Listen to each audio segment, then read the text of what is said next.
شاب كحيان بيتم استدعائه عن طريق ساحرة وبترميه عشان قوته أضعف قوة. ودي حكاية ولد عايش في شقة ضلمة في اليابان بيتضرب من أبوه اللي كان مستني أي سبب عشان يمد إيده عليه، والمرة دي كان غضبان عشان ابنه اتأخر في الأكل وده في دماغه سبب كفاية للضرب، والطفل مش فاهم ليه بيتضرب وفضل يكرر كلمة آسف. وبعد سنين الذكريات دي فضلت مطاردة تاكا ميموري، وفي رحلة مدرسة سمع ساجو آياكا ممثلة الفصل بتطالب أمياتا يرجع لها كتاب أخده بس علشان يضايقها. وخلال الموقف ميموري لاحظ زمايله زي ياسو باصين بغضب بس ساكتين، واخوات تاكو هادين، والمدرس اللامبالي زاكيروي تاماتسو المشرف على الرحلة. وفجأة ميموري قرر يقف قدام المتنمر لكن اتجمد لما نفخ صدره، وهنا تاكودو تدخل وبحكم انه طالب محترم خلى أمياتا يرجع الكتاب، ومع كده أمياتا كمل تنمره وكان ياسو الضحية الجاي. والمدرس تدخل بطريقة غريبة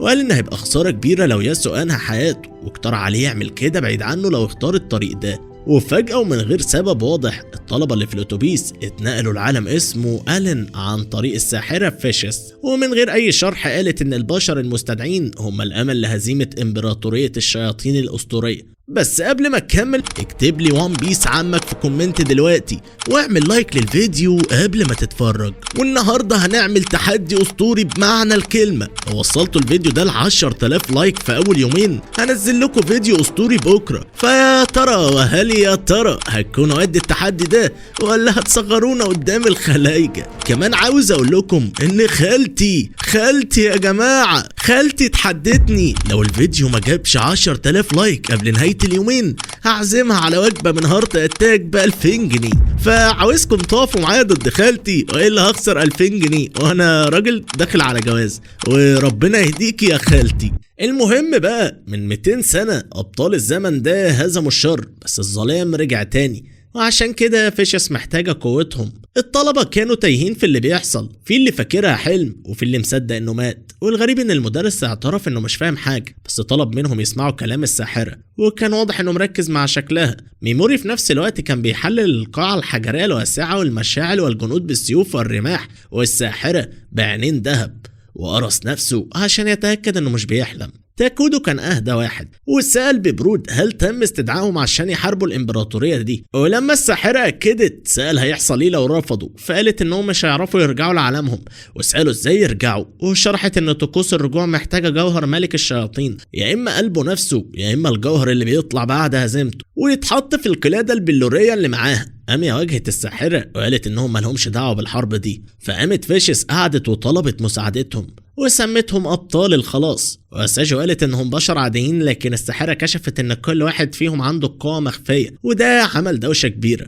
وفجأة جابوا ذئب عملاق مع انسان، والذئب اتساب واكله قدامهم والدم غرق المكان، وفيشس قضت عليه بكرة نار. وساعتها هاجري تاكو فهم ان مفيش اختيار، وبعدها اعلنت ان وقت كشف القدرات، وكل طالب وقف قدام كرة سحرية بتحدد مستواه، والنتائج كانت عادية لحد دور أمياتا اللي قوته كانت أعلى من الطبيعي. وبعده كان تاكودو اللي كسر الكرة، والساحرة سقفت وقالت إنه من الفئة العليا، وأمياتا سأل عن رتبته وقالت له إنه فئة 1000، وغيظه زاد. وبعد كده أياكا كسرت كرة تانية وهي جيري دخلوا الفئة العليا، وده كان شيء نادر جدا. وأخيرا جه دور ميموري وطلع نور بنفسجي ضعيف، والساحرة تجاهلته ومردتش عليه، ولما سأل عن رتبته سابت المكان. وميموري حس انه مجرد شخصية هامشية زي ما كان دايما. وبعد شوية سمع ان واحد من المستدعين وصل لقوة البطل المظلم الاقوى، وكان ياسو حاسس ان دوره جه. وبعدها عرفوا يشوفوا حالتهم، وميموري اتصدم من الارقام القليلة وعرف انه من الفئة الادنى وقدرته بتسبب حالات سلبية. ولما زهق واحد من الكلام طلب من الساحرة تسكت، والمدرس نبهه واتكلم باحترام، فالولد اتباهى وقال انه من الفئة العليا بعكس المدرس اللي من فئة اقل. وبعدها فيشس اعلنت طقس ونادت ميموري وقالت انه اضعف واحد، وشرحت ان الضعفاء زمان كانوا عبء فقرروا التخلص منهم بس عشان ما يحصلش تمرد، هتديله فرصة ويتساب في خراب، ولو عاش مش هيتشال، وهناك مجرمين خطيرين وأبطال متسابين زيه، والمكان ده اسمه خراب المرفوضين. وميموري حاول يدافع عن نفسه وقال إن عنده قدرة مميزة وما ينفعش يتحكم عليه بالضعف. الساحرة رفضت كلامه تماما وقالت له إن القدرات اللي بتأثر بحالات زي الشلل والسم ملهاش أي لازمة في العالم ده، لأنها ما بتنفعش غير مع أضعف الأعداء، وكمان تأثيرها بيبقى لحظي. وبالسخرية قالت له إن دي قدرة الخسرانين. ساعتها اتجنن من الغضب وافتكر إن هي اللي جابته هنا من الأساس عشان في الآخر ترميه، بس تاكودو دخل وقف الحوار وقال إنه زهق من الضعيف ده ومن منظره وهو بيتذل قدام الكل. وفجأة حس بإيد على كتفه، ولما لف لقى ياسو، الشخص الوحيد اللي كان بيساعده زمان لما كان بيتنمر عليه. بس زي الباقيين ياسو خانه وابتدى يقلل منه ويهينه ويقول له إنه أقل منهم بدرجة. وبعدها بدأت عملية نقل البطل المرفوض، وكالعادة كل واحد اتسحب للعالم ده بياخد أداة مميزة، إنما هو خد شنطة جلد قديمة ومهترئة ملهاش غير خاصية واحدة إنها تنور حجر كريم لما يحط فيها طاقة. أيكا حاولت تتدخل وتقول إن اللي بيعملوه غلط وظلم، بس الساحرة ضربتها في بطنها ووقعتها في الأرض، وبأمر منها الكل بيبص على البطل المرمي، وقالت لهم إن ده مصير أي حد مش عنده القدرة الكافية يحقق الهدف، يعني الخسرانين. وهو من كتر الإهانة استخدم قدرة الشلل على الساحرة، بس ما حصلش حاجة لأن كان حواليها حاجز بيدوب أي تأثير وبيحميها تماما من الحالات. استغلت الفرصة وفضلت تهينه أكتر وقالت قدام الكل إنه من الدرجة الأخيرة. وتاكودو عشان يبين الفرق ضرب الحيطة بهجوم رهيب يوري قوته، وهو ما كانش قادر يعمل حاجة غير إنه يطاطي راسه، وكل الطلبة احتقروه وكرهوه. والساحرة سألته عن آخر كلمة ليه وهو كان بيعيط ومش قادر يتكلم، وافتكر أبوه وهو بيضربه، وافتكر أخوه لما قاله إننا عمرنا ما بنبقى ضعاف فعلا، وإن اللي كاتمينه جوانا هو العكس، وإن اللحظة اللي نطلع فيها الشخصية دي هي اللي بتحدد طريقنا. وقتها شتم الساحرة وقال لها تستعد لو رجع عايش، واتنقل لمكان مهجور ومظلم. حاول يفتح حالته بس الضلمة كانت خانقة، فحط طاقة في الشنطة ونورها زي كشاف، وبص حواليه لقى كهف مرعب مليان جماجم. وفجأة وحش ضخم هجم عليه فهرب بكل قوته لأنه عارف إنه مستحيل يواجهه. وهو بيجري حس بخوف حقيقي من الموت، فطفى النور وكمل هروبه وهو بيعيط، لا حزين ولا مبسوط بس مرعوب. بس وهو بيجري وقع على حجر وقام وافتكر إن الإحساس اللي جواه مش خوف قد ما هو قهر، نفس القهر اللي حسه قبل ما يترمي هنا. ومع إنه متأكد إن نهايته قربت وإنه من غير سلاح ولا قوة مش هيقدر يكسب،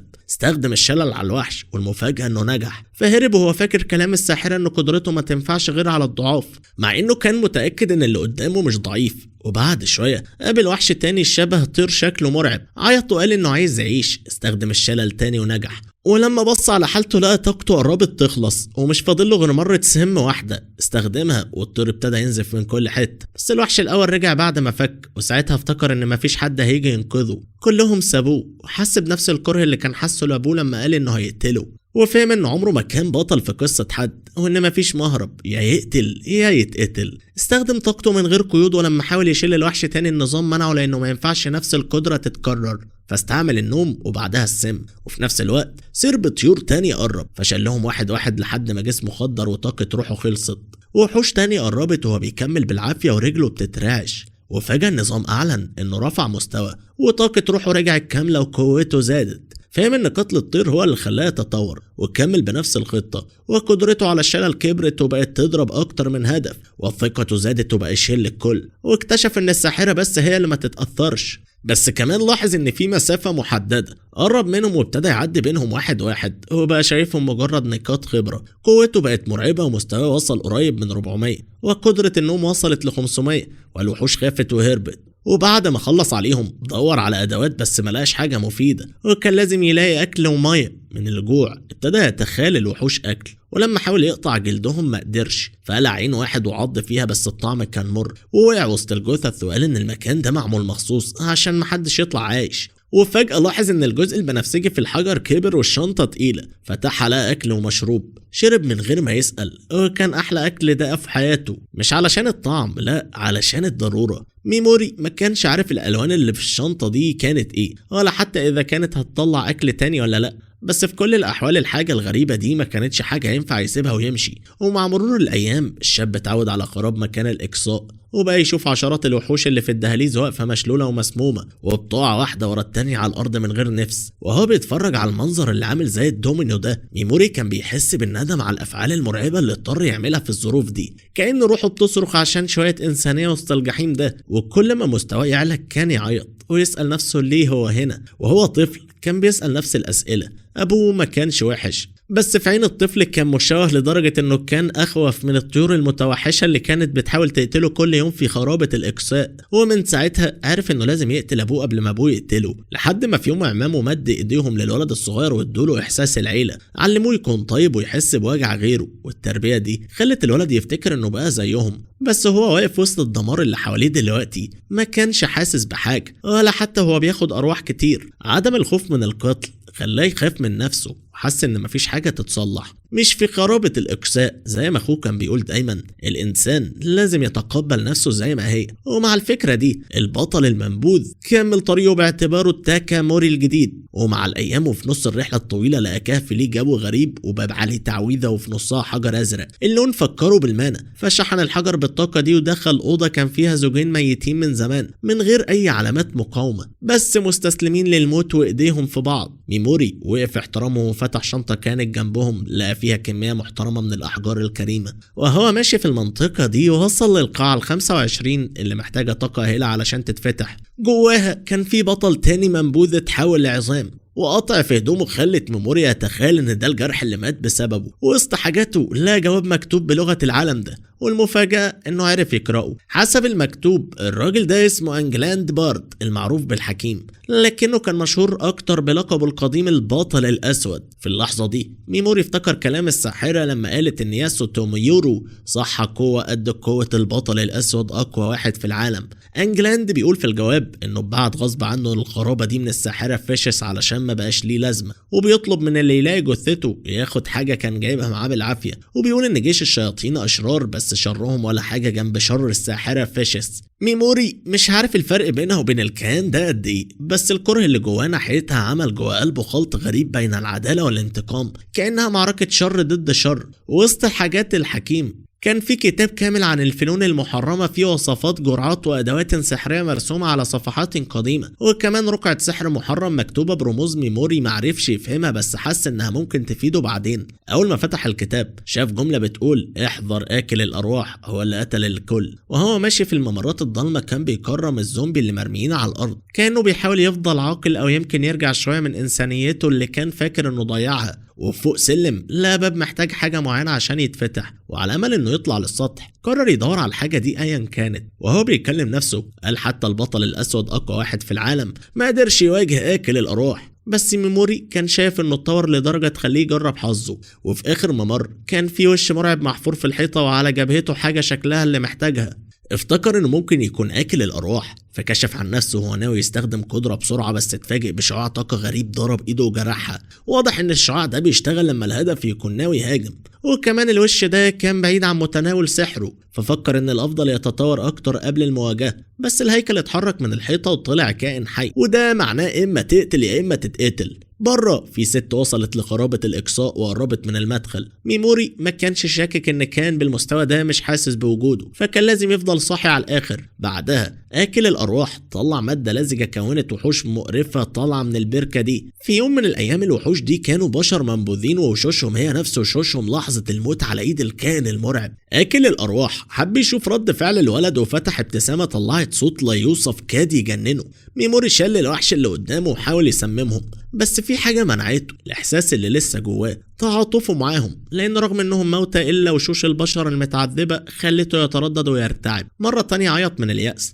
وآكل الأرواح استمتع بإحساسه ده، والوحوش فضلت تطلع أكتر وهو بيترجى على حياته مش قادر يؤذي اللي شايفهم بشر. وفي عين الشيطان النشوة كانت مالية وشه، وحدقة عينه توسعت لأقصى درجة.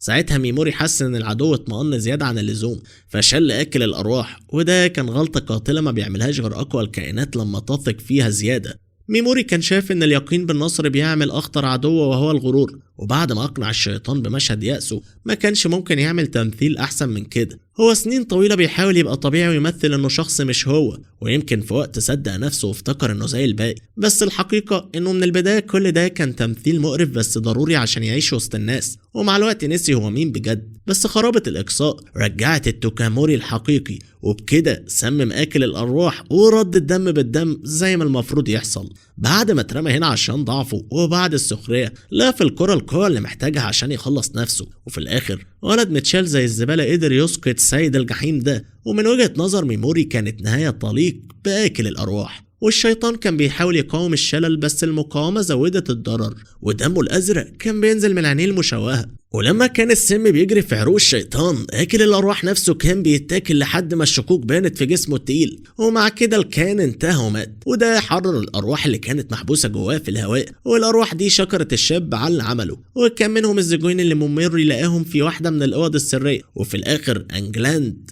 بنفسه طلب من ميموري انه يدمر الساحرة فيشس. وبعد اللقاء القصير ده ميموري اخد عين اكل الارواح وحطها في الباب اللي بيطلع بره الخرابة، وقبل ما يمشي للابد ودع المكان اللي صحي على حقيقته. وفي نفس الوقت الطلبة التانيين اللي اتشدوا للعالم ده وكانوا احرار من الاول انهم يتدربوا في امان المجتمع بقوا يصطادوا وحوش والشياطين في البراري. كيرا تاكودو باندفاع التنين المعروف عنه كان واضح وسطهم ووصل للمستوى ال18.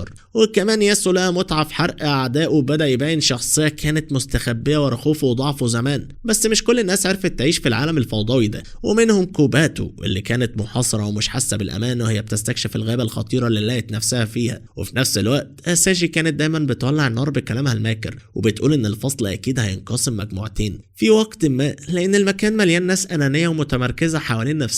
وزود الاحساس ده ان كل طالب خد ترتيب من ضعيف جدا لقوي جدا، وده خلى الاقصاء يزيد. وبرغم كده اساجي كانت بتتمنى كوباتو تدخل مجموعتها لما الانقسام يحصل، لانها متاكده ان كيرارو مش هيقبل واحده ترتيبها ضعيف، واخوات تاكو دايما مع بعض. وكمان اياكا مصيرها تموت. لما كوباتو سمعت ان صاحبتها في خطر اتوترت وقعت في لعب زميلتها اللي قربتها منها لاسباب مش شريفه. واساجي لما قالت لها ان اختياراتها الاولى مش متاحه شدت الشبكه حواليها اكتر. ولما قررت تعرفها رسميا على المجموعه خلت كوباتو تقتل مخلوق عشان تعدي اختبار الساحره، والا مصيرها هيبقى زي ميمي. والخوف ملا قلب البنت فسابت براءتها وقفلت عينيها وقتلت المخلوق. وبعد الطقوس قائد المجموعه اعلن عن عضو جديد. كوباتو قعدت وعيطت وهي فاكره صاحبها اللي اترمى في الارض الاقصاء، وكل الذكريات عن ميموري كانت عن ولد طيب وحنين. ومع تخيلها انه مات لمت نفسها انها ما عملتش حاجه. وفي نفس الوقت اياكا ساجو صحيت مصابه من الضربه اللي خدتها من فيشس وكانت بتبكي على مصير صاحبها.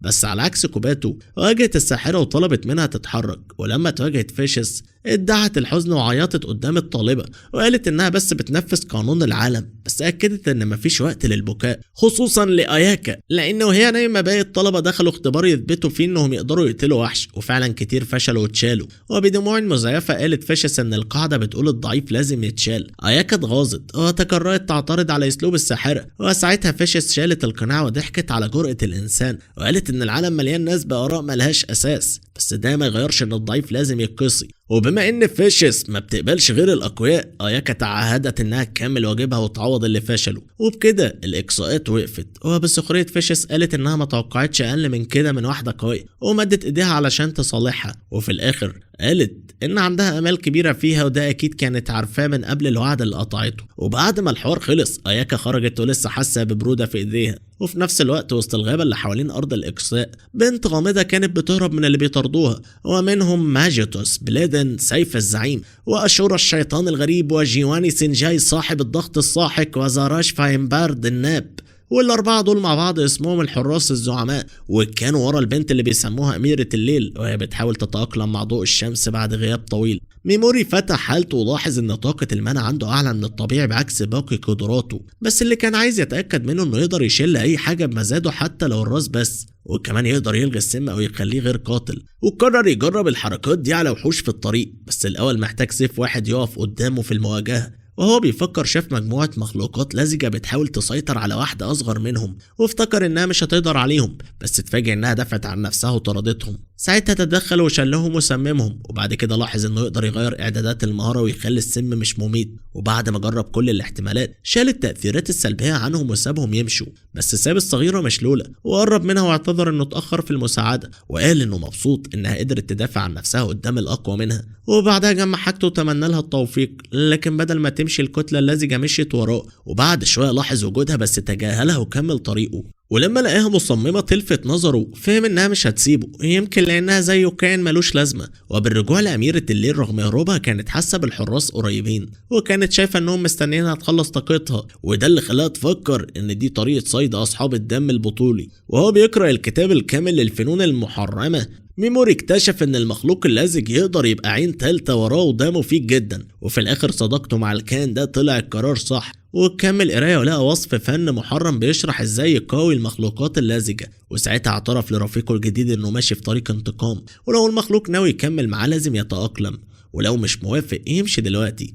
ولما المخلوق ما اعترضش سماه بجيمارو وكمل رحلته. أميرة الليل حست إن مطارديها قربوا، وفهمت إنها مش هتقدر تفلت، فلجأت لحل أخطر. وبعد ما نطقت التعويذة وعملت الحركات الصح استدعت درع الأرواح اللي غطى جسمها. وبعد ما القوة اكتملت وقفت المحاربة مستنية أعدائها، وعلى مسافة أبعد شوية الحراس واجهوا ميموري وبدأوا يهنوه باحتكار. جواني أمره يسيب أي حاجة غالية معاه عشان يسيبوه يعيش، بس ماجاتس كان مصر يجرب حد سيفه الجديد في بني آدم ومش ناوي يسيب حد عايش. وأيا كان قراره زراش زعق فيه استعجل لأن أميرة الليل أكيد قربت تخلص طاقتها. أشورا قال إن التعامل مع الرجالة أسرع، فخلى جواني يقترح يجر واحدة حلوة من المدينة بدل كده، لكن أشورا اعترف إنه بعد ما شاف أميرة الليل ما بقاش أي حد تاني يرضيه. فزراش قطع الكلام وفكرهم إنهم مأجورين عشان يشتغلوا مش علشان يهزروا. ماجاتس حاول يضرب الولد بس ميموري شل سيف الزعيم، وفي اللحظة دي ميموري أدرك إن قدراته شغالة على البشر كمان، ويمكن الاستثناء الوحيد تكون الساحرة نفسها. وساعتها كسر تمثيل الولد الضعيف واليائس وقلب برود ان الرجاله اللي قدامه دول ولا حاجه جنب الوحوش اللي واجهها في خرابه الاقصاء،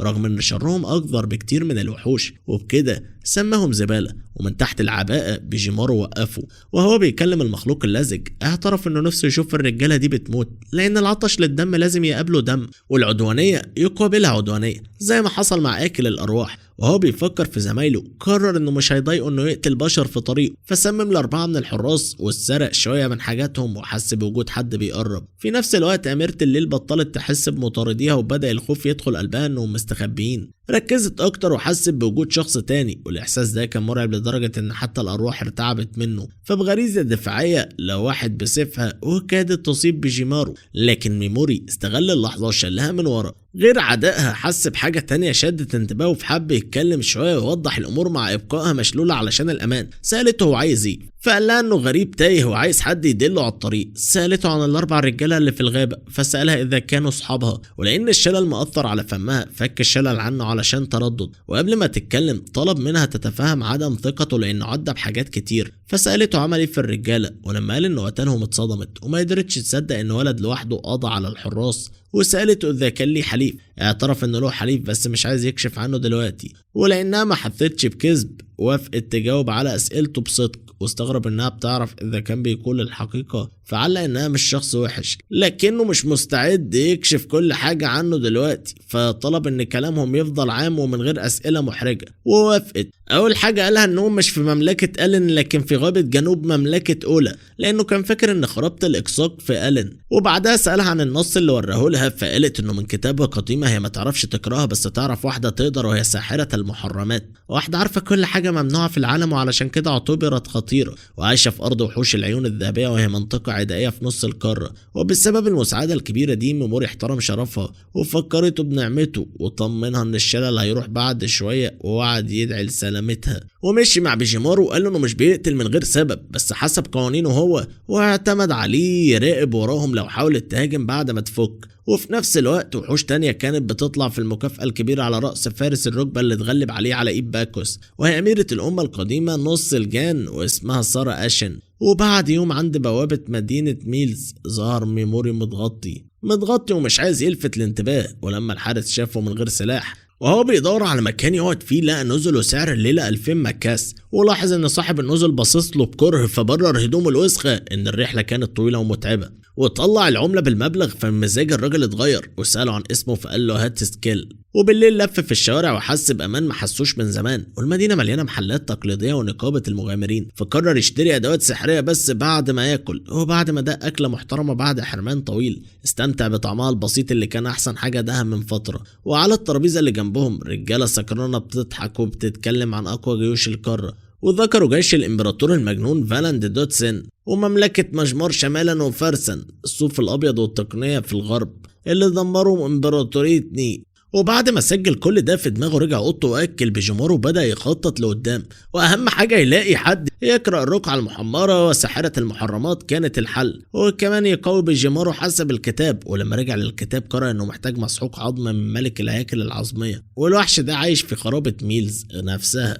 وفي اليوم اللي بعده الحاكم استقبل المرتزقه واعلن اكتشاف طابق جديد ومهمتهم يلاقوا كأس التنين ومكافئته 300 قطعه ذهب، واي كنز يتجاب يدفع ثمنه. وساعتها ميموري عرف انه هيقدر يجيب المسحوق، وبدأ التسجيل ووقف في الطابور ولاحظ واحد اسمه مونك دورجيتي بيضايق بنت بطريقه قذره، وهي بهدوء سالته عايز ايه، فهزر وقال ان اسلوبها زي سارة اشن، والكل اتوتر لانها شخصيه اسطوريه ومطلوبه. وفضل يتباهى انه شاف اميره الليل قبل كده وانها جميله جدا، ولما دعاها للعشاء اتهان، وهو دلوقتي مصمم يفضحها، وافتكر ان اللي قدامه هي نفسها بسبب شكلها، لكنها نفت فشد غطى راسها عشان يبين ودانها واتفاجئ انها ودان بشر. فساعتها قدمت نفسها باسم الانسه بيلوكس وسابته مكسوف قدام الكل. بعد ما خلص تسجيله ميموري راح يدور على دكان يشتري منه حاجات الرحله، وفجاه لقى واحده ماشيه جنبه بتقول على نفسها ميست، وكانت باينه قوي بتحب تلفت النظر حتى وهي لابسه عباءه مخبيه هويتها، وفتحت كلام مع الغريب، وهو نصحها تاخد بالها لان دايما في ناس مستفزه وغبيه زي مونك دورجيتي، وكمان قال لها انه ناوي يدفع لها فلوس عشان تدله على الحاجات اللي بجد ليها قيمه،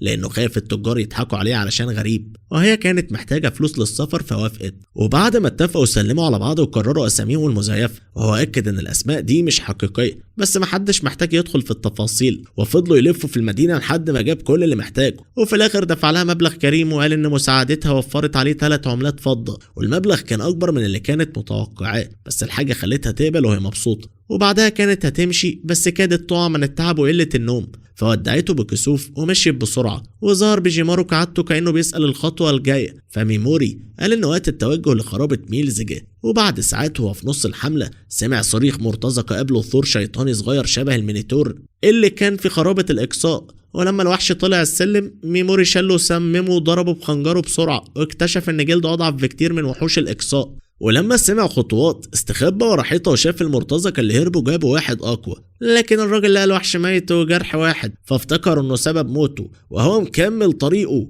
ميموري ما بقاش حاسس باي تهديد لان الوحوش ضعيفه ومش بتديله خبره تذكر، فقرر يسرع ويوصل للادوار الاصعب. وقدام شويه شاف مونك دورجيتي بيدفع للمرتزقين عشان ينتقموا من الست اللي اهانته، وكرهه كان مولع لدرجه ان مجرد معرفته انها عايشه كانت مخليه نفسه يخلع سنانه من الغضب، وقال انه مش هينام غير لما يشوف وشها متكسر من اليأس، وبعد ما يقتلها ناوي يحاول بقاياها لاكل. والكلام كان مرعب لدرجه ان المرتزقه نفسهم اتخضوا، بس ما فرقش معاهم طالما هيستمتعوا الاول. ساعتها ميموري ظهروا وقال لهم انهم خلاص ضاعوا، فغضبوا وطلعوا سلاحهم، وهو شل ال3 وسالهم اذا كانوا ناويين يقتلوا حد بالادوات دي. والجانب السادي ده خلاه يحس بالغثيان لانه فكروا باهله، ومع الذكرى دي دمه غلي اكتر وسممهم، وقال ان القضاء على طفيليات زيهم احسن من لقطه فلوس على الارض.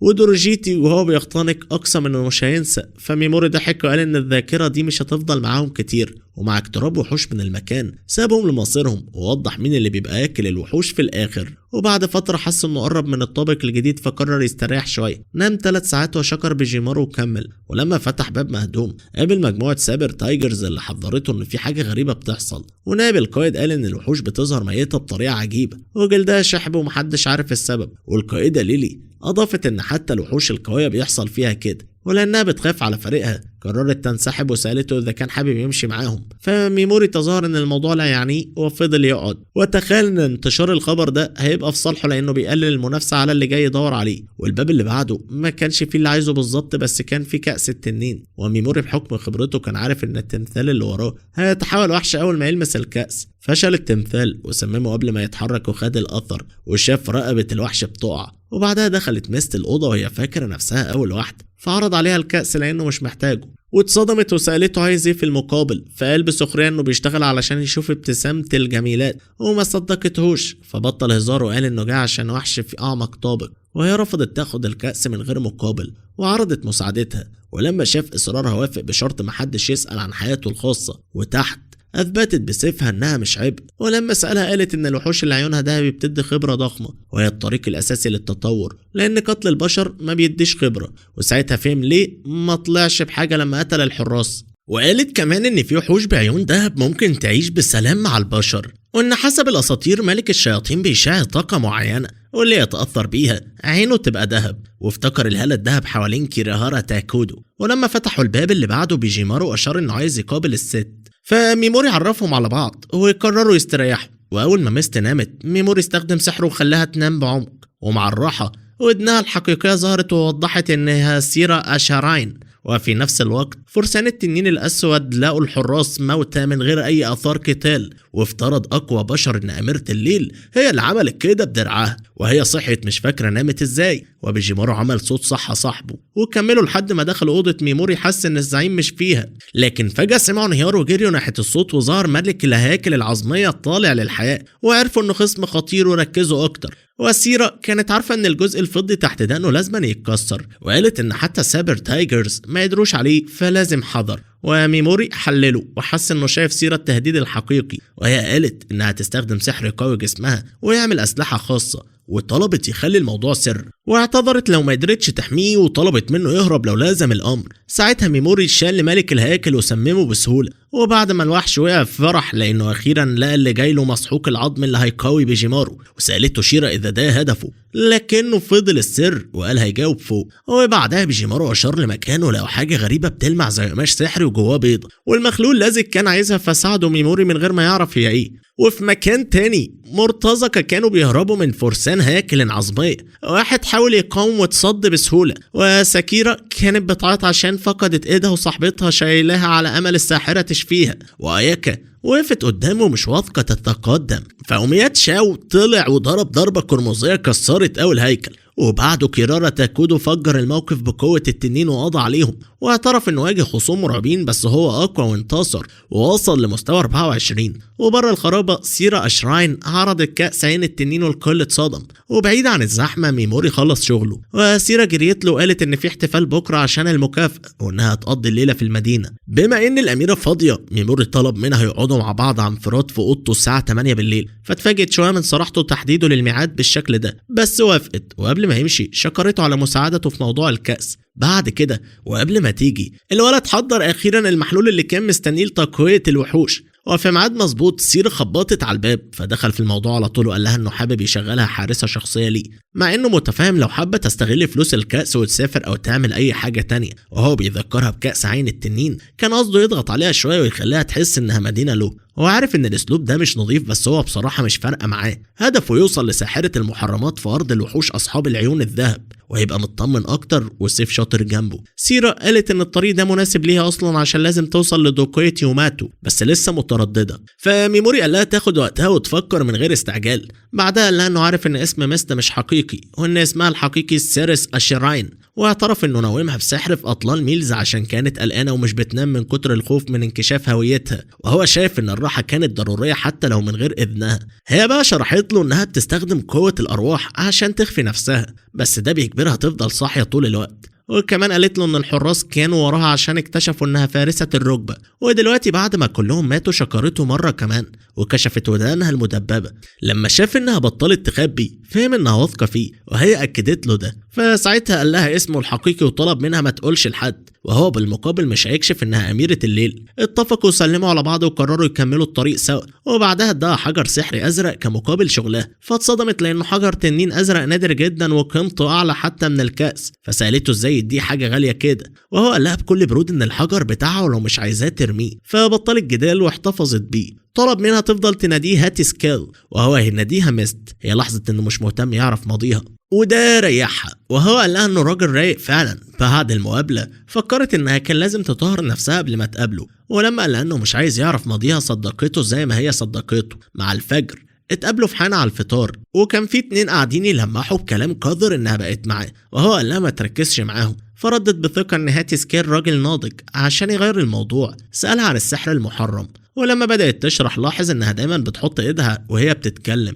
وقالت له ان السحر ده قديم ومحرم بأمر الساحرة، وهو فكر ان الساحرة منعها عشان خاطر عليها. بعد الفطار قالت له ان الاستقبال هيبدأ دلوقتي ومشيت، وهو استناها لوحده وركز في شغله وتطوير بيجاره. في الاستقبال الماركيز شكر الحضور وجاب ساحر يكشف الأوهام، وشكل الراجل خوف سيرس. في نفس الوقت ميموري قلق لتأخيرها. في مقر الأبطال الساحرة طمنتهم على ساكيرا، وبعدين ضغطت على أياكا لضمها جروب كيرارا وهددتها بطريقة ملتوية لحد ما وافقت. في الشارع ميموري سمع ان الاميرة هربت والغفر السود بيطاردوها، وده حصل فعلا. قتلتهم في الغابة لحد ما ظهر جيزون، بس في اللحظة الأخيرة ميموري شله وسممه ونيمه. ساعتها عرف ان وجوده معاها هيخليه مطارد، فالأمير عرضت تفسخ الاتفاق، لكنه بدل ما يهرب اداها كل أحجار التنين اللي معاه وطلب منها تغير لبسها. هي استغربت تصرفه وسألته ليه لسه بيتصرف كأن الاتفاق شغال، وهو اقترح انها تروح معاه لساحرة المحرمات وتطلب لجوء، وهي ما فهمتش ليه مهتم بيها كده، فقال لها انها بتفكره بعمته، فوصفته انه طيب فعلا. في الاخر تنين الفارس مات من السم، وميموري اتضايق عشان ما طلعش مستوى، ومع كده لسه عنده عرض يقدمه للمحارب اللي كان بيطارد سيرس. ميموري قال له لو هيتكلم ويجاوب على أسئلته حياته هتتساب، بس جيزون رفض يتعاون وحس بإهانة إن عيل صغير يتحداه وهو فارس تنين أسود. وسيرس أصرت تعرف مين اللي بعتهم يقتلوها، لكنه كان بس مستني يشوف وش الأميرة الإلف السابقة لما تعرف الحقيقة، بس ما كانش له أي فرصة تانية، لأن فجأة سيف شق الهواء ودخل في ظهره بقوة من فوق من مكان خارج مدى قدرات ميموري. ساعتها البطل المزعوم شاف الشعر الأبيض والهدوم البيضاء والعين الحمراء اللي بتنور، وما بقاش في شك إن ده سيفوت جارتلاند، أقوى إنسان في البشرية.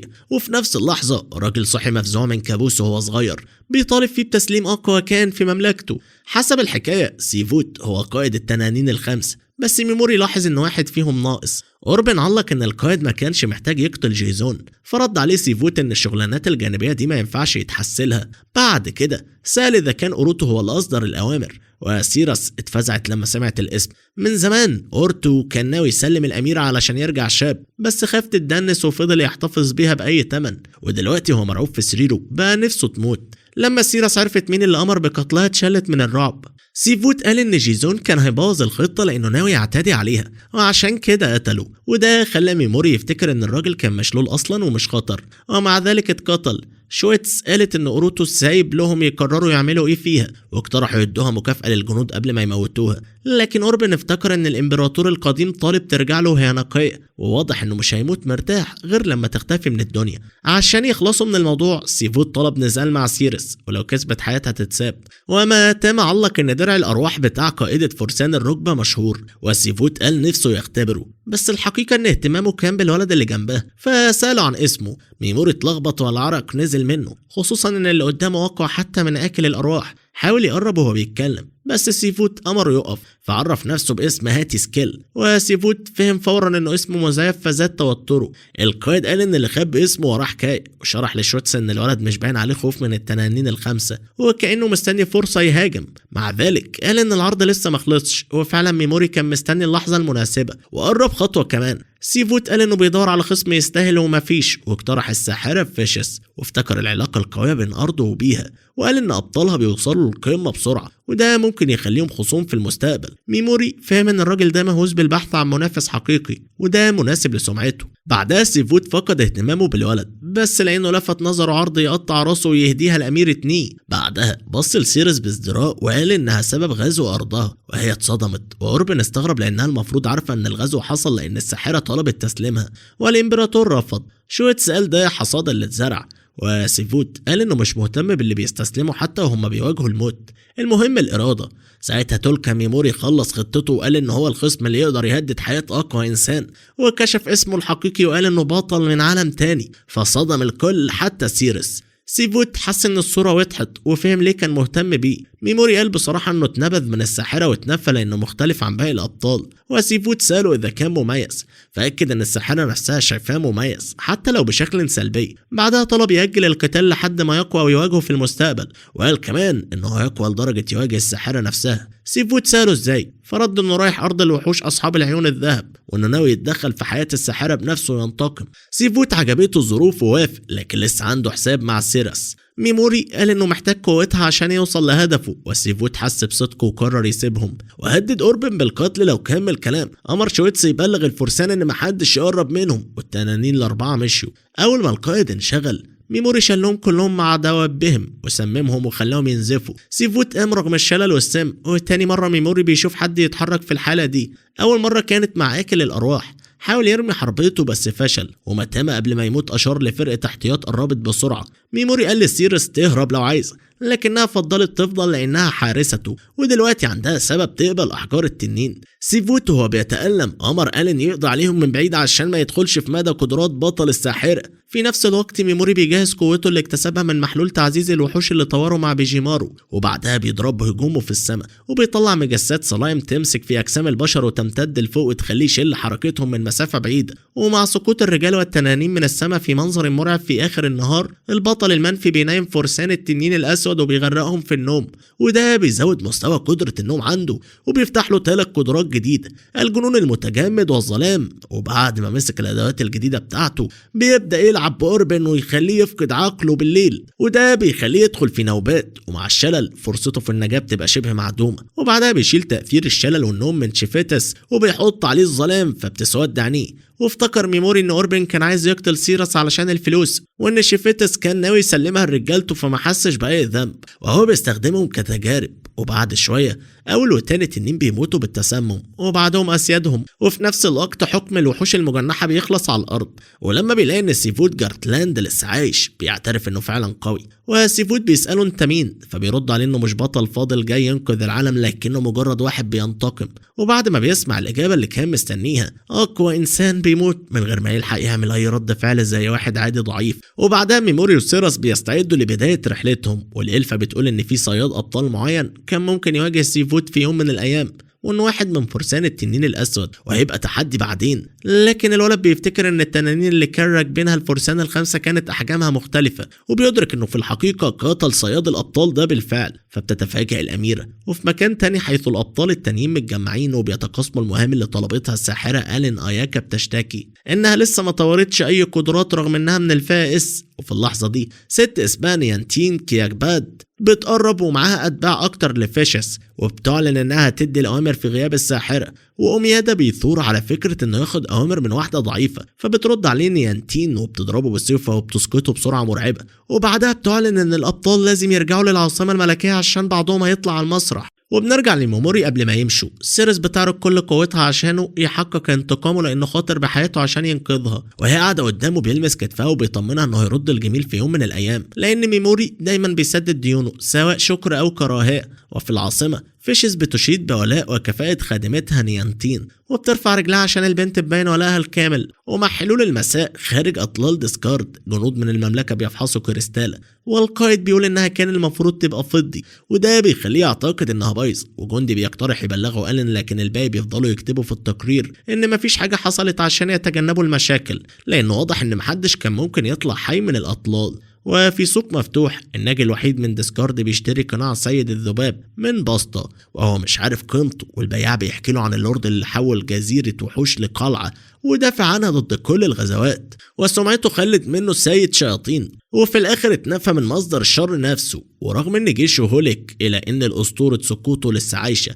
ولما بيرجع اوضته بالقناع، ميموري بيفكر انه مش بيتصرف كبطل قوي، وبيحط القناع قدام المراية وبيحس ان شكله بقى انثب لدوره لما بقى شبه شيطان، وبيقسم انه يهزم فيشس، ومقتنع ان عزيمة واحد باع روحه ما تستهانش بيها. وفي اليوم اللي بعده في القلعة البيضاء لمملكة مغنار بيحصل اجتماع الذئاب، وغانيسيوس سيغماس ملك الذئاب البيض بيعبر عن صدمته من هزيمة التنانين ال5، خصوصا اقوى انسان. وجين روان ملك صائد الوحوش في اولى بيؤكد هويتهم، والسيغماس بيسأل لو ألين عندها معلومات. ووالتا ملك ألين بيحاول الكلام لفيشس، والساحرة بتقول إن فرسان التنين كانوا بيطاردوا سيرس، فبتسأل ألما ملكة ياماتو وحامية العيون لو حد لقى أي أثر للقائدة السابقة ليني. وروان بيقول إنه لقى دم وهدوم تخص المطلوبة، وده بيوحي إنها مصابة بشدة. وبعدين بيذكر ان الامبراطور اورتوا مات الليله اللي فاتت، واشاعات بتقول انه فقد عقله قبل موته. وفيشس بترجع تركيز الاجتماع وبتقول ان التنانين ال5 كانوا املهم الاكبر ضد امبراطوريه الشياطين وخسارتهم ضربه قويه للتحالف، وبالتالي الابطال من العالم الاخر هيبقوا اهم. واحد الحاضرين بيرد بسخريه ان كل ما الشر يظهر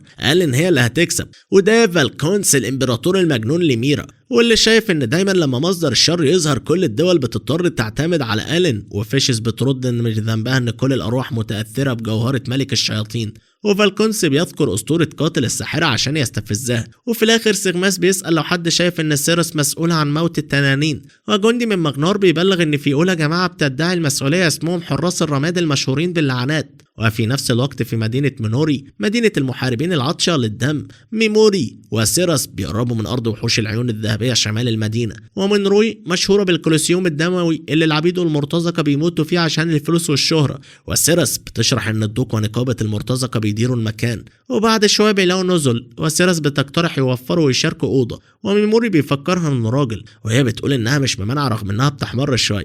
وبعدها في حانة ميموري بيسمع شوية رجالة بيحكوا إن سيروس واجهت التنانين الخمسة وماتت. ولما بيسمعوا اسمها البنت بتكتم نفسها، والرجالة بيكملوا بيقولوا إن جماعة الرماد قتلت التنانين بعد كده بلعناتهم. وسيروس بتقول إنها سمعت إشاعات كتير عنهم وإنهم تابعين لزعيم اللعنات. ومع الكلام 4 رجالة برداء أحمر بيدخلوا الحانة وبيسود الصمت وبيطلبوا طاولة وبيعلنوا عن نفسهم منقذين أولى. وميموري بيشوف إنهم مش خطر ويمكن واخدين الفضل علشان شهرة. وناس بتقول إن أي حد ممكن يقتل التنانين باللعنات. وبيتكلموا عن ساحرة تابوس وبيقولوا إنها إلفة سوداء مختفية بقالها سنين، وحد من العاصمة قالوا إنه قابلها، وده بيشد انتباه ميموري. فبيقرب وبيسأل وبيعزمهم بأكل وشرب. فبيحكوا إن اللي قال إنه يعرف الساحرة هو أقوى محاربة في مونروي وبتكون في الكولوسيوم. والمصادفة إنها دخلت الحانة واسمها إيفيس بيد النمرة. وميموري بيقرب وبيعرف نفسه كمرتزق باسم هاتي سكيل وبيسألها عن الساحرة، فبتقوله على طول يدخل في الموضوع لأنه أكيد مش جاي يسمع عن انتصاراتها. ولما بيسألها بتقوله إنه اتخدع لأنها دخلت أرض الوحوش لكنها ما قابلتش الساحرة. وأذان سيروس بتنتبه وإيف بتسأله عايزها ليه، فبيقول علشان البحث، وبتحذره إن المكان اللي بتدخل فيه ما بتطلعش منه. وبتقوله إنه ما يكملش 3 أيام هناك، وبتشكره على الأدب وبتمشي. وسيروس بتقوله إنها كانت بتكذب وهو كان حاسس بده، وبيفتكر إنه ما جابش أكل البيجيمارو، فبيستخدم الجراب السحري وبيطلع سندوتش جبنة مشوي من عالمه. والتنين الصغير والإلفة بيعجبهم قوي. سيروس بتعجب بالجراب الشفاف وبتاخد بالها إن عليه حروف محفورة. وميموري هو شايف شعر الإلفة بيتطاير مع الهواء بيقول إن الحاجات اللي جاية من عالم تاني دايما شكلها أحلى. وبعدين بيفتكر إن لازم يحط خطة عشان يوصل لساحرة تابوس. وسيروس بتقترح إنهم يدفعوا عشان يحرروا إيفيس بيد، وبتقول إن المحاربين غالبا بيبقوا مربوطين بالعبودية. وفي نفس الوقت النمرة بتبقى واقفة على باب بيت إلفة سودا صغيرة وبتوعدها إنها تطلعها من المكان ده. وفي أوضة النزل سيروس بتستدعي زيها الروحي وبتتدرب على تقنياتها.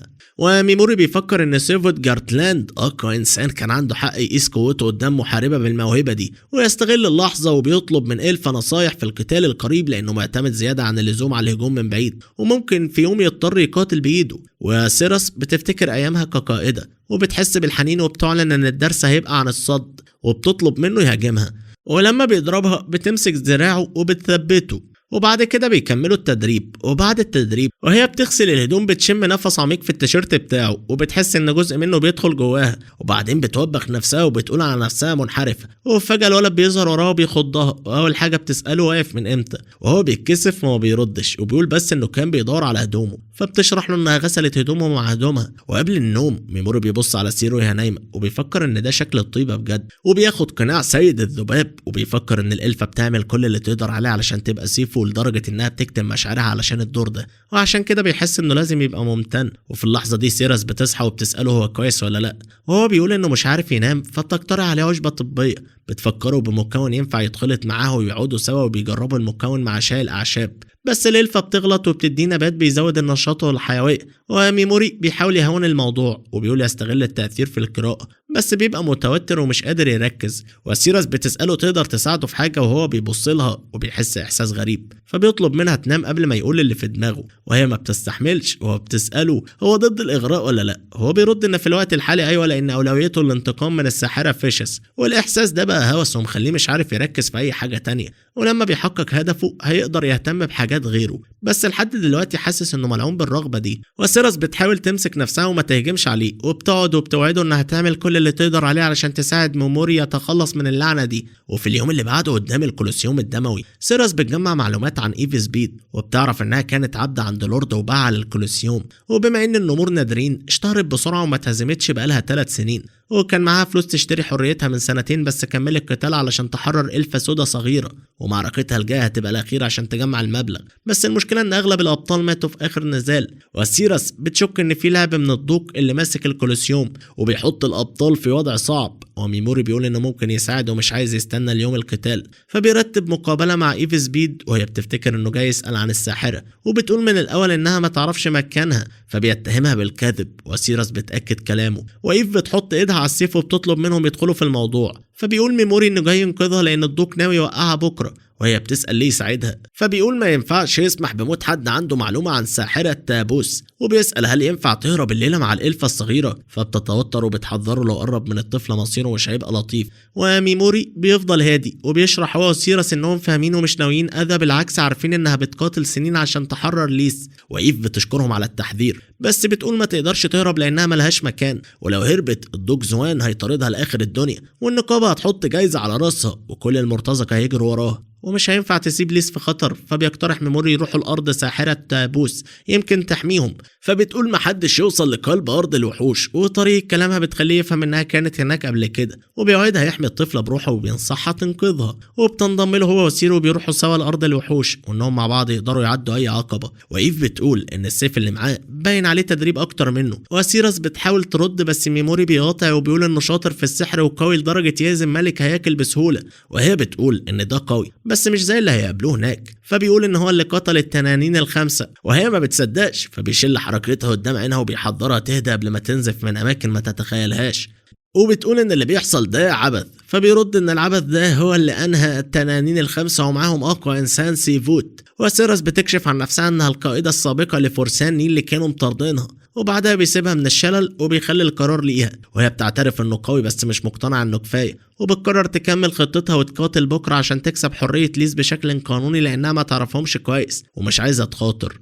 وميموري بيسألها هل فعلا مصدقة ان الدوق هيوفي بوعده وهو معروف بالقذارة، وهي بتقول انه مش شريف بس دايما وافي، لما قدمت نتائج في الحلبة بتقرر تحط ثقتها في القتال، وقبل ما يمشي بيسألها هل تمسكها بالحلبة ده علشان تضحك على نفسها ان كله هيبقى تمام، وما بيستناش رد وبيقول انه يمشي بدري بكرة من عند الكوبري جنب البوابة الكبيرة، وبيدعوها تلحقهم لو غيرت رأيها وهم راجعين يعدوا على بيت العيلة اللي اتلعنت عشان تحدد زعيم اللعنات، وواحدة من الناس بتحكي ان الراجل كان بيطلع رغوة من بقه وبيخنق نفسه وهو بيموت، واتباع الرماد بيفضلوا يعلنوا مسؤوليتهم عن موت التنانين وبيقولوا انهم منقذين اولا، وسيراس بتعبر عن اشمئزازها منهم لحد ما بيشوفوا بنت بتتعاكس، فبيتجنن واحد منهم وبيخليه يهجم على اصحابه وبيكرر الحركة، والبنت بتهرب وهم بيكملوا طريقهم، وقبل الفجر ب4 ساعات من ميعاد سفرهم سيراس بتسأل هل في امل ايف تحرر ليس وتعيش بسعادة، وهو بيقول مفيش امل بسبب شخصية الدوق، فبيقرروا يتحركوا، وايف بتقعد تتقلب في السرير وحاطه املها على رحمة زوان بس الشك بينهشها، فبتقرر تتأكد بنفسها وبتروح بهدوء لبابه، وبتسمع وهو بيكلم واحد وبيقول انه مفيش محاربة محبوبة زي ايف سبيد ولازم يدوها مادة تشيلها قبل القتال حسب العادة، بعد ما منافس النمر اعلن الفوز، الفايز كان لازم ينزع جلد الخصم عشان ياخد احترام الناس ويتباع على انه قاتل النمرة، اما الالفة الصغيرة من تافر وايت لي زوان كان ناوي يستخدم البنت لمصالحه الشخصية لما تكبر ويبيعها لما يزهق منها لانه مش شايف نفسه مجبر انه يطور تعاطفه مع المخلوقات الادنى. لما واجهت ايف سبيد الحقيقة القاسية غضبت جدا وفهمت ان الهروب هو الطريقة الوحيدة لتحرير ليس، وهي راجعة اوضتها قابلها مواجه زعيم الاشانت بنفسه وكان متحمس جدا للقتال اللي جاي، وبعد ما عبر عن حماسه اتنادى عليه باقي الاتباع عشان يحلوا مشاكل، فده اتاح لايف فرصة انها تمشي وهي راجعة للمكان اللي وصفه لها التاو ميموري، لقيتهم ووعدت انها تتجه لارض الوحوش لكن مع شوية شروط، وميموري فهم موقف النمرة واعلن ان دلوقتي وقت انقاذ ليس، في نفس الوقت في تافر وايت لي مادام البنت قالت لها انها عديمة الفايدة عشان بطيئة في تنظيف الطاولة، وبعدين واحد لاحظ البنت وقال انها شكلها حلو، فالمدام قالت له ما تقربش منها لان في حد مهم بيراقبها، بس هي نفسها ضربت الالف على طول الارض، وفجأة البنت افتكرت لما ايفا عطتها هدية وقالت لها تبقى قوية لانهم محتاجين يقاتلوا عشان الحرية، وده خلى البنت تتشجع وابتلعت دموعها، وقامت المدام كملت تزعق لها وتهددها لو حاولت تقاوم، لحد ما ايف سبيد دخلت الكولوسيوم بقوة وفتحت الباب وطرحت المدام على الارض، والمدام شرحت انها اضطرت تعمل كده من الضوق واستجارت بحياتها، وعدت انها مش هتحكي عن الهروب، وايف سابتها بشرط تنشر القصه ان ايف سبيد اختفت فجاه واتجهت للجنوب تدور على اليزابيث، والمدام وافقت واعتذرت للبنت على معاملتها الوحشه طول الوقت، والبنت شكرت المدام على كل اللي عملته لها، وفي اللحظه دي ميموري دخل ومعاه قناع سيد الذباب وهو عمل دخول صاخب، والبنت اتفاجئت وبتعذر لها، واقترح ان النمره والالفه يسرعوا في المشي لان عنده شويه حاجات لازم يعملها قبل ما يلحقهم، وبعد ما الاتنين مشيوا ميموري واجه المدام وقال انها يمكن تخدع ناس كويسين زي ايف وليس، بس التمثيليه دي مش هتنفع معاه، والمدام سابت قناعه وقالت له ان الدوق هيعلم الولد الوحش ده درس. وبعدها ميموري حط اللوم على المدام وقال ان البنت متاكده انها طفله متاثره بالصدمات بسبب صخبها وصراخها اللي كان دايما بيعمله عشان كل المعاناه اللي سببتها. وبعد كده البطل المطرود شلها وظلم وسمم المدام عشان يبين المشهد كأنها ماتت في سرقة، والمدام قالت ان الراجل ده هيروح النار عشان عمل كده، لكنه كان عارف انها بعد ما اعترف للضحية صحك عشرات الناس عشان يوصل لهدفه، فكان واضح انه هيستناها في النار.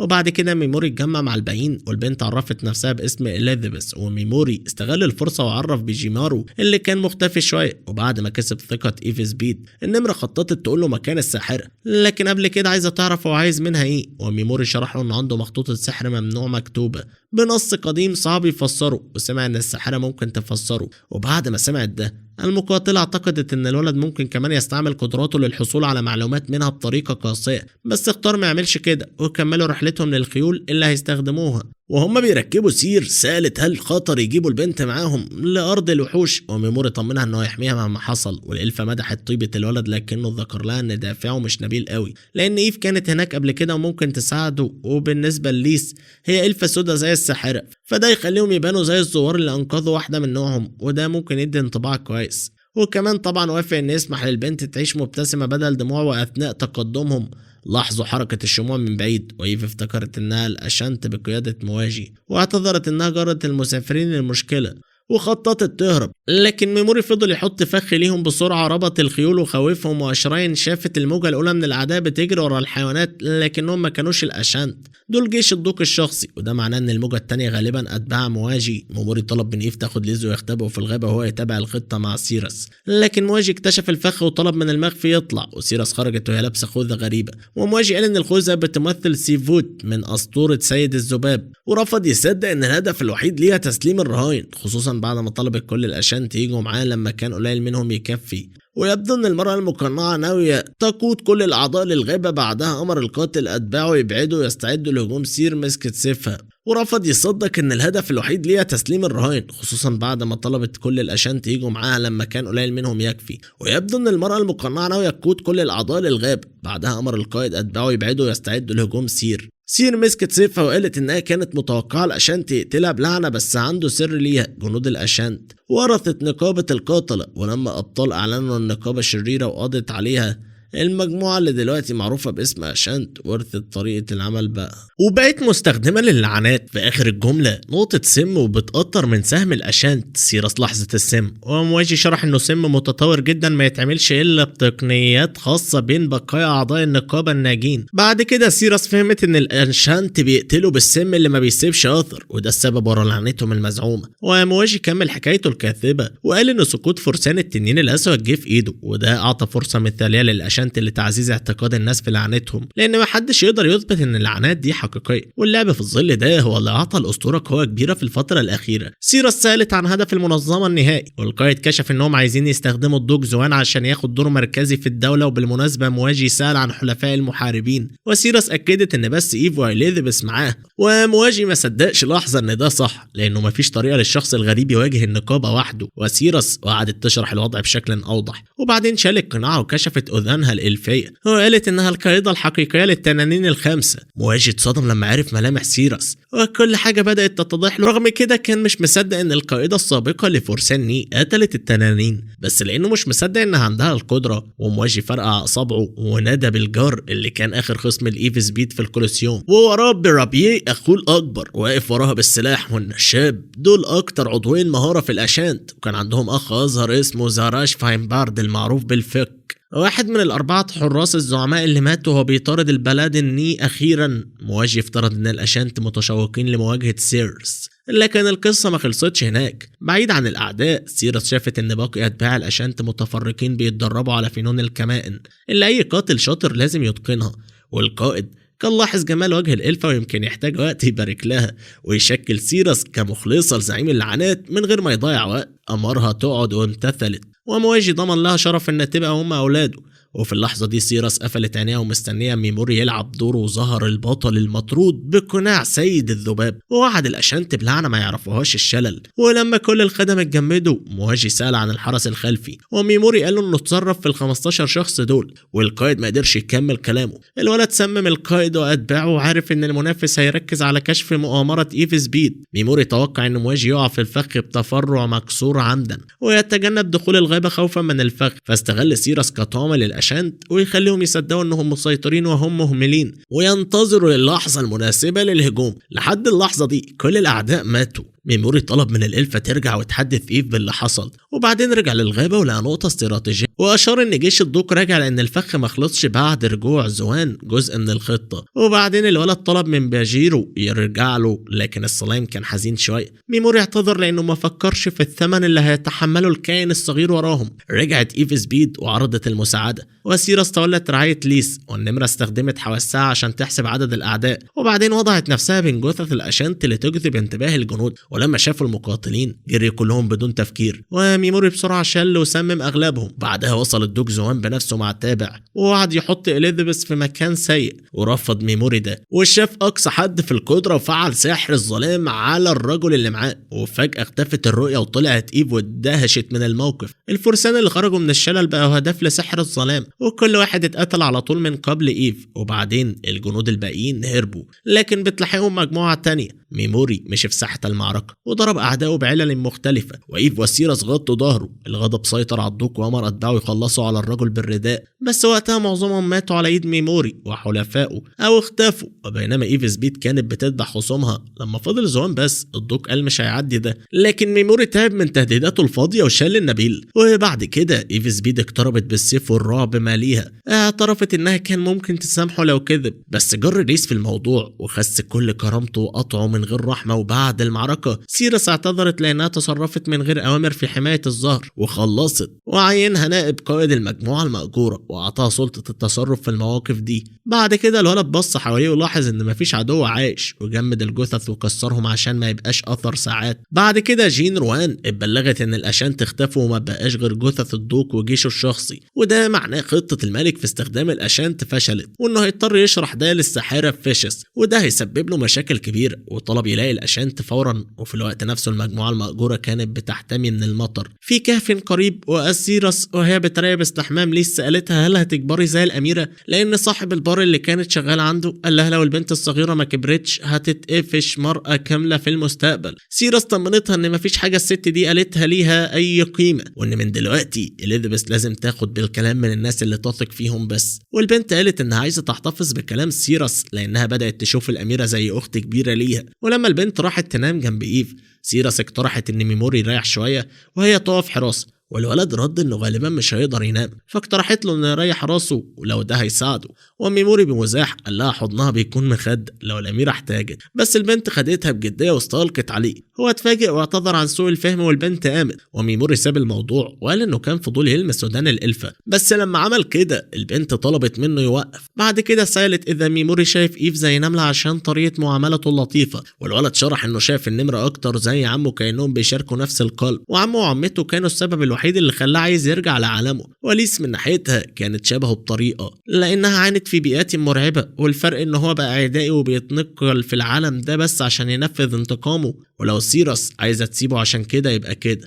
سيراس كان عندها كرهها الخاص للساحره ألين، فقررت تفضل، ومع ده وعد انه هيعمل كل اللي يقدر عليه علشان سيراس. والإلفة راحت تنام وتركته يحرسها. وبالمناسبة واحد من اوفى اتباع فيشس نيانتين كيكابات كان بيدرب اياكا ساغو بالسيف بشرط انها ما تحكيش لحد عن ده، لان فيشس مش هتسمح بالتدريب. ونيانتين وافقت تساعد اياكا لانها فكرتها باختها الصغيرة، وفي العالم ده اللي فيه القتل او البقاء هي مش عايزة البنت تبقى ضحية. ومع الفجر سيراس اقترحت انهم يختاروا اسم للمجموعة المأجورة، واقترحت محاربي سيد الذباب، وايف وإليزابيث وافقوا، وبعدها بيجيمارو وميموري كمان وافق على الفكرة.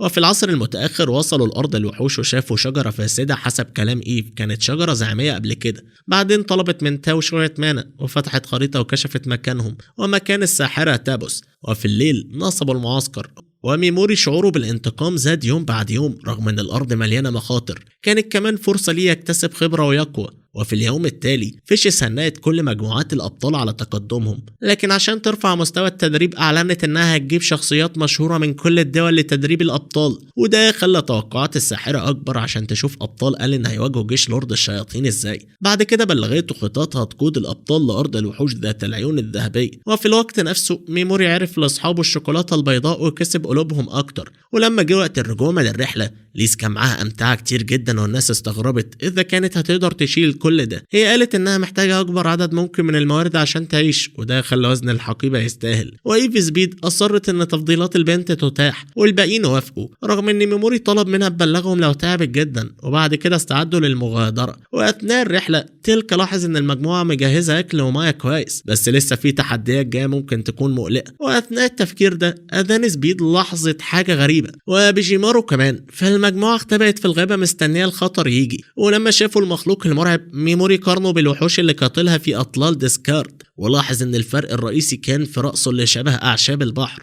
نوع من السحالي برأس شبه الأعشاب البحرية. وإيف سبيد قادت الهجوم ضد الوحش لحد ما الولد تدخل يشيل ويسم الهدف، وبعد كده نام المخلوق مؤكدا ان قدراته شغالة هنا. ولما الوحش مات ميموري اكتشف انه اضعف من اللي في أطلال ديسكارد، فشك انه مش هيواجهه مشاكل كتير زي ما إيف قالت. كمان فكر انه شاف الوحش ده في الكتاب اللي لقاه، وسيرس لقيته في الكتالوج. على ما يبدو الجزء الشبيه بالأعشاب كان مكون لمادة ممنوعة، حجر يغير الصوت في قناع سيد الذباب. وملحوظة فضول الإلف عن الكتاب ميموري سمح لها تحتفظ بيه دلوقتي، واثق انها مش هتستخدمه بشكل غلط. وفي تفكيراته الخاصة ميموري أكد ان المعاملة الخاصة لكل عضو في المجموعة بتخلي الكل أسعد، وكلامه المتأني جزء من خطته لتجنب التعبير عن المشاعر الحقيقية اللي كانت بتطارده. بعد كده القائد أعلن بداية اقتحامهم لأرض الوحوش ذات العيون الذهبية، وأثناء الكلام ظهر ضوء غريب من شنطة ميموري. وأثناء الطريق وهم بيتجنبوا الوقوع في مياه الغابة ميموري أنقذته إيف في آخر ثانية بعد قفزة غلط. وبعدين جه دور ليس، والسير حذرتها تبقى حذرة وما تنزلقش، وإيف سألت إذا من الأفضل إنها تشيل البنت، لكن ميموري ذكر لهم إن ليس عايزة تعملها بنفسها ولازم نحترم ده. والنمرة نبهته إنه لو الإلفة انزلقت وضربت راسها مش هيبقى فيها كتير يحترم، لكن ليس كانت مصممة تعتمدش على النمرة في كل حاجة. ومع ذلك إليزابيث فقدت توازنها، واضطر بيجيمارو يتدخل يمنعها من الوقوع. وإيف قالت إن ميموري كان عنده خدعة طول الوقت، وهو رد إنه عايز يدعم ليس قد ما يقدر لأنه مرتبط جدا بالوضع اللي كانت فيه قبل أيام قليلة. وسأله سبيد إذا كان بيعمل ده بنفسه بس، فقال له إنه فعلا لنفسه. وبعد ما البنت الصغيرة عبرت المية بقت بس سيرس، ولما انزلقت على حجر الإلفة وقعت في المية، ولما طلعت من النهر اعتذرت عن الخطأ وقالت إنها أحيانا بتتشتت. وإيف سبيد اهتمت بالكلام ده جدا. ميموري تسأل إذا كان حكيم إنه يكشف ضعف زي ده قدام النمرة، وبعدها أعطاها معطفه عشان ما تتعرضش للبرد، وقال إنه بيغسله باستمرار. وسيرس ردت إنها مش فارقة معاه لو ريحته منه. وأثناء المشي سيرس ندمت على الكلام اللي قالته، وكانت ناوية تمزح، لكن واضح إنه تفسر بطريقة تانية. وفجأة إيف حست بوجود غريب وحذرت المجموعة انهم تم اكتشافهم. إليزابيث جريت لسير، وآي توجهت للنمرة، وأمامهم وحوش إيف اعترفت انها مش هتقدر تهزمهم. دول الكائنات اللي منعتهم من عبور الأرض. وميموري طلب من إيف تتراجع وأخذ زمام الموقف. للأسف ما عندوش وقت يحضر هجومه المشترك مع بيجيمارو، فاضطر يقرب منهم، ومن خلال الأشجار اقترب وحشين كبار من خطواتهم وهزوا الأرض. وميموري ضحك بسخرية، فاكر ازاي الوحوش دي خلت أعظم محارب رياضة دموية يهرب بحياته. بسرعة شال الكائنين واعلن انه مش هيديهم معركة حقيقية، لانهم جم على فريسة هم مش واخدين بالهم انهم الهدف الحقيقي. وده خلى الوحوش تتوتر وتنزف بغزارة. وبعد ما قضى على الهدفين ميموري ترقى لأول مرة من فترة طويلة. وإيف قالت ان الولد باين عليه يعرف الوحوش دي، وميموري رد وقال انها نازوراتس، وهو قطعة من جلد الوحش. وإيف اتصدمت وظنت انه ناوي ياكلها، بس سيرة شرحت ان كتاب فنون ممنوعة قال ان المكون ده ممكن يستخدم لتقوية بيجيمارو. وبعدها النمرة حست بحاجة تانية لكنها ما كانتش متأكدة،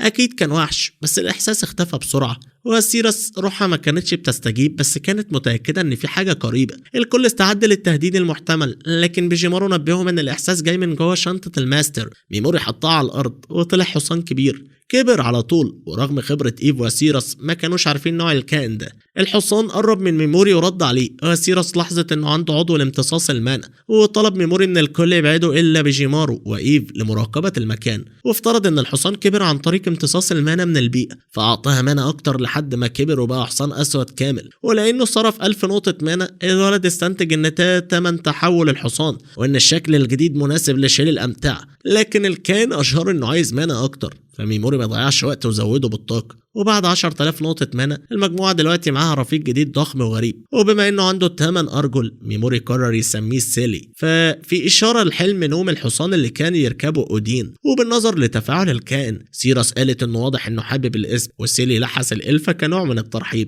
ميموري سأل اذا يقدر الحصان يرجع شكله الاصلي، واكد ده، مما خلى صاحبه مطمئن. ومش بعيد عنهم ابطال الخلاص من مجموعه ايكوسابا اساجي جمعوا استراحه بعد ما كسبوا مستويات مهمه في صيد الارض. وفي الوقت نفسه كريهارا تاكودو اتضايق ان المسؤولين بيبعتوا وحوش ضعيف، يعني خبرتهم قليله، وحاسس انه مستخف بيه. قرر يواجه تحدي حقيقي يثبت انه اكتر من مجرد متدرب. ولما الليل نزل وقائد فريق سابر تايجرز ليلي ادمنتاين عبر الغابه، سمعت حد بيقول ان الموضوع صعب على الطلاب دلوقتي، والراجل اللي حذر قال للاخرين يقووا الدفاع حوالين الأبطال. ومع بداية هجوم النازوريتس على الطلاب، واحد من سابر تايجرز تقدم لتحمل مسؤولية قتل الوحوش، لكنه حذر انه ممكن ما يبقاش كتير للطلاب لان الكائنات قوية جدا. وبعدها السيفي انضم للقتال مع ابس، عضو اخر في الفريق. وفي الوقت ده تاكودو شاف دي فرصته يصنع اسمه، ولما السيفي حذر ان بعض الوحوش غيرت مسارها، الطالب هاجم واطلق انفجار التنين بتاعه ودمر المكان اللي كانت النازوريتس ماشية فيه، وشاف النيران بتلتهم المنطقة. تاكودو تفاخر ان قدرته الخاصة لسه مستوى 4، بس قريب هيبقى الحاكم عليهم كلهم.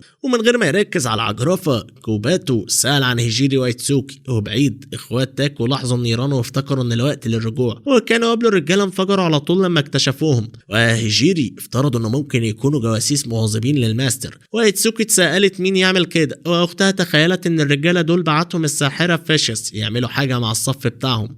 وفي نفس الوقت مجموعة ميموري استقروا على سطح مبنى في المنطقة، وبفضل سيلي اتحركوا أسرع بكتير. وسيراس حست انهم قريبين جدا من الساحرة تابوس، وميموري شاف ضوء غريب للشمال الشرقي وفكر ان ده اتجاه آلن مكان وجود الساحرة فيشس. وفي الصباح سيراس صحت ايفو وقالت لها انها ما لقتش اي اثر لتوكا او بيجيمارو. سبيد مش مصدقة ان ميموري يسيبهم في ارض الوحوش من غير ما يقول كلمة، وسيراس وافقت. ولما بصوا تحت السلم لقوهم واقفين جنب جثث وحوش. ايفو وسيراس قربوا وسألوهم ايه اللي حصل. القائد شرح انه حس بوجود الوحوش وقتلهم. سبيد اتصدمت من وحش وشكله شبه البشر، بس ميموري قال ده حاجه بسيطه مقارنه باللي شافه في اطلال ديسكارد. دلوقتي هو بيدور اذا في مكونات يقدر يستخدمها، والنمره فكرت انها بتحلم، بس الالف قالت ان الولد ده فعلا شاطر جدا. وسيراس داخليا فكرت ان ميموري يقدر يخلي المستحيل ممكن، لكنها املت انه ما ياخدش مسؤوليه اكبر من اللي يقدر عليها. وبعد مشي طويل المجموعة وصلت لحافة جرف، والإلفة تساءلت إذا حتى سيلي يقدر يتسلق العقبة دي.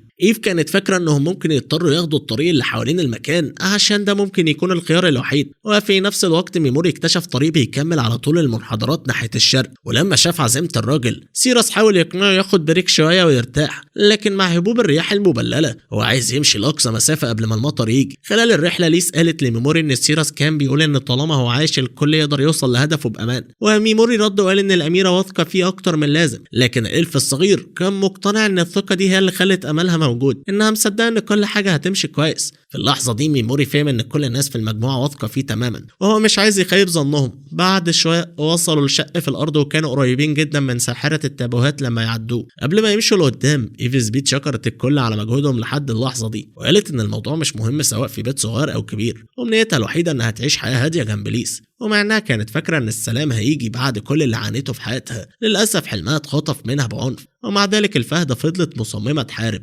فجأة وحش نط على الفهده، وهي ردت بسرعه بسيفها وقعته. توكا شل الوحش عشان يتأكد انه مات، لكن كان قلقان ان المجموعة اتفاجئت بالمسافة القريبة، وكمان شكل الوحش خلاه يحس بقلق كبير. بعدين الوحش اطلق ضوء قوي اضاء السماء مع صرخة حادة جدا. الكل اتلخبط، لكن توكا عرف بالظبط اللي بيحصل، وكل الطلاب حوالين الغابة حسوا بالوحوش وهي جاية من كل اتجاه. وميموري نفسه ما قدرش يخفي قلقه العميق. في موطن الوحش الكبير السرقة اللي عملها كانت فخة عشان تجذب قطيع ضخم من الوحوش ناحية المجموعة، وكان عندهم شوية وقت قبل ما الاعداء يوصلوا، فكان لازم يفكروا في خطة هروب. ايفي سبيد اخدت المبادرة وقالت انها هتكون الطاقم اللي تمشي بالوحوش بعيد والباقي يستغلوا التشتت عشان يلاقوا الساحرة. ليس ما حبتش الفكرة، لكن الفهدة طمنت الطفل وقالت له ان الموضوع حصل بسببها ولازم تصلحه، وكمان حوسها حادة جدا وهي خبيرة في التنقل في الاماكن دي. ميموري فهم ليه ايف عايزة تكون الطاقم، لكن حط شرط انها توعد انها ترجع حية، وهي وعدت من غير تردد، رغم ان تو ما كانش عاجبه الوعد لانها فرصتها قليلة جدا للبقاء. اولا شرح لها انها مش مسؤولة عن اللي حصل، لان الوحش اللي هاجمها كان مخفي لحد ما قرب جدا وظهر فجأة، وده ممكن يخوف اي حد. حتى سيراس اعترف انها كانت هتعمل نفس الحاجة مكان ايف، وميموري اعترف انه كان لازم يستخدم قدرة الحالة بتاعته على طول، فشارك جزء من اللوم. وبما ان الفهدة مش المفروض تتحمل كل اللوم، الراجل فكرهم انها ضرورية عشان تلاقوا الساحرة لانها الوحيدة اللي معاها الخريطة جوه جسمها، وكمان بما انها موثوقة عند الساحرة ده ممكن يساعد كتير في التفاوض. بعد كده تو فرق البروجيكشن الصوتي بتاعه عشان يبقى زي مكبر للصوت مع القناع بتاعه، وقال انه هو اكتر واحد عنده فرصة للبقاء، فبيبقى بيجي دور بيجيمارو وسيلي يكونوا مسؤولين عن جذب قطيع الوحوش. وكمان قدرة الحالة بتاعته هي اللي تقدر تضمن ضرب قاتلة ضد الوحوش الشبه بشرية. ليس شكرته لانها تدخل مكان الفهد، لكنه رد وقال انه لسه بدري للشكر. سيل عمل اش رين ميلت داون واتمنى للمقاتل حظ سعيد، وتو ساب الباقيين في ايد الالف لو مرجعش، ومع كده بدأ مهمته وساب المجموعة وراه. بين الطلاب المنتشرين في الغابة المدرسين عملوا كل اللي يقدروا عليه علشان يتحكموا في الموقف، لكن عدد الوحوش كان كبير جدا لدرجة ما ينفعش يتغلب عليه، والطلاب الأقوى كانوا بيحاربوا الوحوش بثقة. بينما كيرارا تاكودو كان مش عاجبه شعوره بالعجز في الموقف ده، وكأنه مجرد عقبة للوحوش. وفي أماكن تانية في الغابة بعض الطلاب اللي مهاراتهم مش زي الباقي كانوا بيهربوا على قدر استطاعتهم،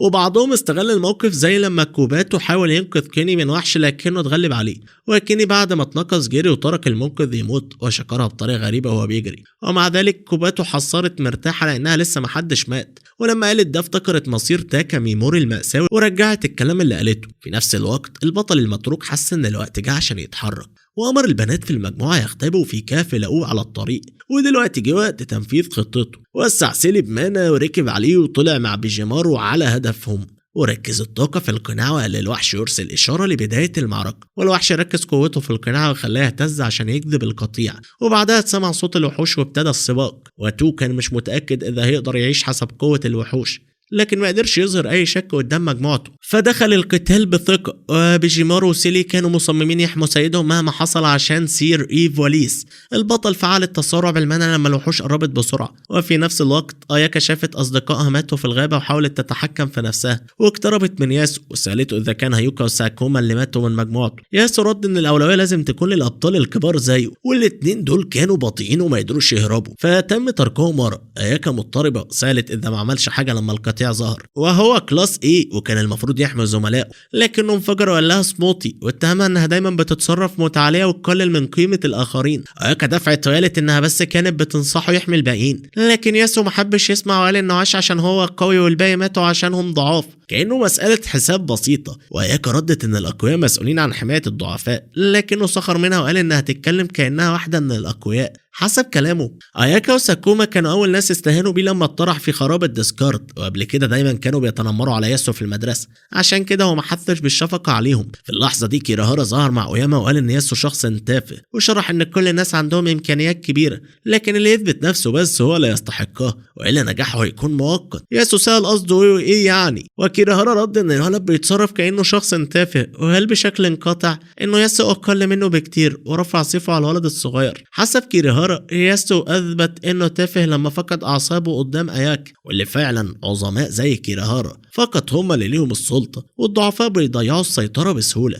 ومع انه انتقد الولد لانه واهم انه كلاس A، كيراهارا ما شافش ياسو مستحق القوه دي. ياسو كان مغضوب عليه جدا، فقد اعصابه بالكامل واستدعى روح البحر ووجه اصبع نحو اياكا كدليل على ان في ابطال مصنفين كلاس A ما اتعلموش اي مهاره، بينما الباقيين اتعلموا، وفي اساغي اتعلمت مهاره فريده بتفوق، وياما حتى وهي كلاس B. يعني ياسو عايز يثبت ان الترتيب مش كل حاجه. غاضب من الاداء ده وياما استعد لانهائه، لكن كيراهارا تدخل وقال لها تبعد، واوياما مستغربه اذا كيراهارا خايف، لكنه بص لها بطريقه كانه هيسيحها. بعد العرض الصغير ده ياسو سحب الهاله بتاعته وقال ان الضعفاء هم اعدائه الحقيقيين ومشي. في مواجهه ده كيراهارا اعترف ان ياسو كان صح في حاجه، اياكا فعلا مش عايشه قد ما كانتها كلاس A، ونصحها تفهم موقفها قبل فوات الاوان. ومع كده في غروره المعتاد كيراهارا اعلن انه لازم يوري عظمته عشان الضعفاء يعرفوا مين المتحكم، ومع الكلام ده اختفى. في نفس الوقت اياكا عرفت من كان ان كاشيما كابوتو اختفى، وفي نفس اللحظة ايف سبيد قررت تروح ورا ميموري عشان فيه وحوش كتير وراه، وهو واضح انه تعبان جدا، ومن ساعة ما وصلوا المنطقة دي هو اقل واحد نام. ايف شككت ان ميموري بيستخدم مهارة نومه عليهم كل شوية عشان يقدروا يرتاحوا بسلام في الارض العدائية دي. سيراس قال ان توكا ضحى بنومه من ساعة ما وصلوا المنطقة عشان يحافظ على امل الفريق، والفهد ضافت ان بفضل مجهود ميموري قدروا يوصلوا لعمق المنطقة، لكنها اصرت انه لازم يحارب دلوقتي، وما كانتش بتمزح لما قالت انها متخصصة في الارض دي، عندها رؤية ليلية فعلا وسمع حاد، وكمان هي الوحيدة اللي تقدر تشيل ميموري وسيلي لو تعرضوا للأذى. وبالسبب ده سيراس سمح للفهد انها تشارك في القتال. في وسط الملاحقة تالكا استخدم بيجيمارو عشان يجنب الأعداء من مسافة بعيدة، وده سبب معركة كبيرة بين الوحوش اللي كانت وراه. وهو بيشوف الفوضى دي لاحظ الحالة الغريزية للوحوش دي اللي بيفضلوا يقتلوا بدل ما يموتوا في قتال يائس عشان البقاء. بعد شوية بعض الوحوش رجعت راسها لتستعيد توازنها وكملت ملاحقته، فقرر يشيل شوية منهم وبيحلل الموقف. الهجوم المفاجئ بتاعه ما اداش وقت كتير، والوحوش اللي وشها شبه بشري بسرعة بدأت تتكاف مع ضربات المجسات بتاعته. بعد كده اطمن على بيغيمارو والسيلي اللي ردوا عليه ومستعدين يكملوا. فجأة مطر شديد بدأ ينزل، وصوت المطر خفف الأصوات حواليه، وده معناه ان ميموري مش هيقدر يتتبع الوحوش بالصوت او النظر لان الرؤية قلت جدا. اتأكد من حالته وقرر ان التنسيق مع بيغيمارو استراتيجية مهمة، لكن مع استهلاك نقاط المانا بسرعة كان عندهم حوالي 10 دقايق بس. يعني لو عايز يفضل في اللعبة لازم توكا يرفع مستواه ويستعيد المانا فورا، والطريقة الوحيدة لذلك هي قتل الوحوش اللي وشها بشري لانها بتدي كمية كبيرة من خبرة اللعب. المشكلة انه مش عارف قوتهم قد ايه، وكمان لازم يكون قريب نسبيا من الوحوش اللي بيقتلها عشان يحصل على الخبرة، فقرر يرجع في طريقه. وهو بيعمل الحركة دي ميموري رجع ورا، جنن شوية وحوش وشلهم عشان يجمع أكبر قدر من الخبرة، وهو بيجري لقدام استهدف واحد من الوحوش اللي وشها بشر عشان يرفع مستواه، ولما قرب من الوحش المشلول قضى عليه فورا ورفع مستواه واستعاد كل المانا بتاعته. بعد كده مدد مجسات بيغيمارو تاني ورجع يدخل المعركة بكل قوته وتمسك بالاستراتيجية اللي نجحت. من غير ما يضيع وقت استخدم نفس التكتيك على موجة تانية من الوحوش المختبئة في الغابة، وبعد ما قضى على الوحوش دي وكمل هروبه من الباقي، 2 من الوحوش الضخمة بدأوا يلاحقوا الإنسان، وقدروا يتكيفوا لدرجة انهم يستخدموا وحوش تانية كدرع لتجنب تأثيرات الحالة اللي كان ميموري بيسببها. محتاج يبقى كلهم في خط نظره، فميموري خد حيلة وتسلل من ورا مستخدم الشلل والجنود ليخلص عليهم ويرفع مستواه تاني. رجع للخطة. ميموري غطس في مجموعة تانية من الوحوش مستخدما قدراته بأقصى قوة مرة تانية، لكن واحد من الوحوش وقع على الأرض جامد بعد ما اتضرب، وسيلي تعثر عليه وقع على الأرض، وبكده لا الإنسان نفسه وسط قطيع لا ينتهي. وهو بيطلع مهارات يمين وشمال عشان يوقف الموت اللي باين انه محتوم عليه، وبيرفع مستواه بشكل هستيري. دماغ ميموري كانت محصورة في فكرة واحدة وهي القضاء على الأعداء دي. في الوقت نفسه بعد ما قتلت الوحش اللي قدامها، كوباتو فهمت انها مش مناسبة للموقف ده، لانها حتى لما ميموري تعذب كل اللي قدرت تعمله انها تختفي وتتفرج. ايف سبيد وصلت تحسب بالاسف على معاناة البنت وهي شايفة اليزابيث في وجه الانسان. الفهد قربت عشان تواسيها. في اللحظة دي اللي ماشي مع البرق فتح المرحلة الاولى وهاجم سبيد. الفهد صدت الضربة، لكن لما اتسكي فتح المرحلة الثانية ايف اتغلبت بالكهرباء، مش قادرة تتكلم. افتكرت ان دول اللي اتكلمت عنهم الساحرة عشان يهزموا مصدر الشر، الابطال اللي من عالم تاني. في وسط الادراك ده اتسكي ضربت ايف سبيد. في نفس الوقت ليس كانت بتتمنى ان اصحابها اللي راحوا المهمة يكونوا امنين. سيراس حاولت تواسي البنت الصغيرة وفكرتها بكلام توك عنها انه عنده افضل فرصة للبقاء في الموقف ده. بالنسبة للفهدة رغم ان حركتها كانت محدودة قدرت تتفادى الضربة وتصد الهجمات اللي بعديها، لكن قوة خصمها وصلت لمستوى ان الفهدة ما قدرتش تهرب تاني، ولما كانت هتضرب اتقفلت من واحد صاحبها وده كان اخت اتسكي الكبرى. الصغرى سالت ليه توقف، والاكبر شرحت ان الفهدة دي مش وحش لكنها كان عنده ذكاء واداب اقرب للبشر، يعني ممكن التواصل مع الوحش ده. اتسكي وضحت ان الفهدة ما قالتش كلمة لحد دلوقتي، ورافقها اقترح ان كهرباء البطلة ممكن تكون اثرت على حلقها. مع الكلام ده اتسكي اعتذرت على المبالغة لما اختها مش موجودة. ايف سبيد وهي بتراقب كل حركة للانسان الجديد شافت انها معقولة لكنها فضلت حذرة. على اي حال الثلاثة ذكروا الفهدة بميموري، فهي حطت صفة في الغمد. هيراجي قدمت نفسها رسميا وشرحت انها ورفاقها بشر من عالم تاني، وذكرت انها سمعت عن فهدة من الرياضة الدموية اختفت، واشتبهت انها ممكن بتدور على شخص اتفصلت عنه. وايف شرحت انها بتدور على سيدها، وبما انها مقتنعة ان سيدها لسه حي رغم طوفان الوحوش، الراجل ده لازم يكون قوي جدا حسب رأي هيراجي. ايف مدحت بصيرة المرأة لكنها ردت ان سيدها ما يتقاسش بالمعيار البسيط ده. بعد ما سبيد مشيت هيراجي بقت مهتمة اكتر بالرياضة دي من الرياضة الدموية. في نفس الوقت ميموري فضل في عين العاصفة بيعمل تعويذ بسرعة على الوحوش حواليه لحد ما موتها كلها، واخيرا ظهر وحش ضخم شبه الفيل بشكل مدمر، لكن الرجل قدر ويسيطر عليه بقدرات النوم والسم. بعد ما حسم الموقف، ميموري لاحظ ان بيجيمارو وسيلي متعبين جدا بعد المجهود، وهو نفسه اتصاب بعد السقوط العنيف من حصانه، ومع ذلك لما راجع حالته اكتشف انه وصل لمستوى 2000، لكن طاقته وجروحه ما بتتعافاش مهما ارتفعت احصائيات، وبدا يحس بالضعف. كمان حس ان لسه في وحش حي بينهم غالبا شكله بشري مختفي عشان يتجنب اي من قدرات توك. الرجل يقدر يستخدم التعويذات بس لما الهدف في خط نظره. بعدين الوحش ظهر وبيحمي نفسه بالاخرين قدامه عشان يتجنب الضرب. توكا ركب سيلي وجري في الاتجاه المعاكس للوحش. الوحش الذكي يظهر تفوقه الشديد عن الباقيين، عمل تعويذه في الهواء، كره بتنزل منها اشعه تقريبا ضربه الحصان. سيلي اضطر يتحرك بسرعه عشان ما يقعش، لكن ميموري اتاذى في كتفه الشمال. الاشعه بقت شديده ومتكرره جدا لدرجه ان الحصان ما قدرش يتهرب، وواحده من رجليه اخترقت ووقع. في الوضع الحرج رغم تعب الصلايم، ميموري طلب من بيجيمارو مهمه اخيره. الوحش اللي وشه بشري وبيتخذ الاخرين دروع اتكرر، اطلق اخر تعويذه وسال اشعه على اهدافه. لما الدخان راح ما كانش في حد قدامه. فجاه مسك سيد الذباب القاذف في ساحة المعركة شد انتباه الوحش، وبعدها أطلق على خدعة عملها بغماره. أخيرا سيلي حاول انتباه الوحش تاني، وده مكن ميموري يطلع من فوق يشله ويشيل الوحش، وبعدها يعمل تعويذة الجنون. مع النصر المرتزق المتكبر شرح انه استخدم الماسك كطعم يخلي الخصم يصدق انه فخ. بينما الوحش مشتت نط ميموري في الهواء عشان يبص على خصمه بالكامل. الوحش حاول يغطي نفسه لكنه ما قدرش يشوف كل اللي حواليه بوضوح. بعد موت الوحش ميموري حس بألم في كتفه اكتر، وراجع حالته لقى نفسه في وضع حرج. مع النصر وصل لمستوى 2019 وفتح قدرة متقدمة جديد، لكن مع الإصابات الشديدة قرر يترك الاكتشاف ده مؤقتا ويركز على الرجوع لباقي المجموعة بسرعة. ومع ذلك عيون حمراء ظهرت في الغاب وخلت الإنسان متحفز مرة تانية من غير ما يدي ميموري وقت يفكر في استراتيجية. ذئب ضخم هاجمه لكنه انقطع نصفين بسيف. ايفي سبيد جمعت سيدها المصاب بشدة وكملت الرحلة، شالت 3 لوحدها وحكت ازاي قابلت البطلات من عالم تاني، هيراجي وايتسوكي تاكاوا وكمان البنت كاشيما كوباتو. بما انها ما كانتش عارفة طبيعة علاقة توكا بالستات فضلت ما تذكرش اسمه، وده بالظبط اللي توكا كان عايزه، لانه عايز يفضل ظاهر ميت قدام زملائه، لان ابطال الصف سي 2 ممكن بسهولة يقفوا في طريقه في سعيه للانتقام من الساحرة فيشس. بعد فترة المجموعة اخيرا اتجمعت تاني مع باقي الفريق بامان رغم كل الظروف الصعبة. لما رجعوا للكهف اللي كانوا ساكنين فيه بامان، ايفي سبيد عرضت انها تقف حراسة بينما الباقيين يرتاحوا، وسيراس كان بيهتم بملابس ميموري ويقيطها مع انه مش قادر ينام بسبب كل اللي حصل. الشاب حس ان مجرد انه يرقد شوية خطوة كبيرة لمساعدة القائد على الراحة. سيراس عرضت له حضنها. بعد شوية تردد ميموري استسلم اخيرا وافتكر اخر مرة فيها عمل حاجة زي دي لما خالته خلته يرتاح من سنين طويلة. الالف لمست وشه وطلبت منه ما يشيلش هم العالم كله على كتافه. حتى لما هجمت مجموعة ضخمة من الوحوش بكل قوتها ميموري قدر يهزمهم واحد واحد كأنهم لا شيء. عشان كده سيراس خايف انه ياخد على نفسه مسؤوليات كتير ومش هيقدر يشيل العبء. ردا على ده توكا طلب من صديقه يدعمه في اي حاجة تحصل ويحاول يمنع ده. بعد كده الشاب افتكر الهجمات اللي تعرض لها في طفولته وفهم انه ببطء بيسترجع الشخص اللي كان عليه وقتها. لو ما كانش اتشكل بالشكل اللي صار في خراب الديسكارد، العالم القاسي ده كان اكيد هيهدمه. التحول ده كان ضروري، لكن دلوقتي على الاقل اللحظة يقدر يرجع يكون هو نفسه اللي كان عليه. سيرة شدد انه يقدر يناديها في اي وقت محتاج، وهو رد وقال ده اكيد احساس الاخ الكبير. على فكرة الالف سالت ميموري عمره قد ايه، وهو رد انه عنده 17 سنة. الولد اتفاجئ لما سمع ان الاميرة عندها 19 سنة لانه كان فاكر ان الالف بيعيشوا لقرون. سيراس كمان كان فاكر انه اكبر بسبب هدوءه في التعامل مع كل حاجة، فبدأ يتساءل اذا كانت هتعامله كاخ صغير من دلوقتي، لكنها اشارت ان ميموري هو قائد محاربي لورد اوف فلايز ويستحق معاملة تناسب منصبه.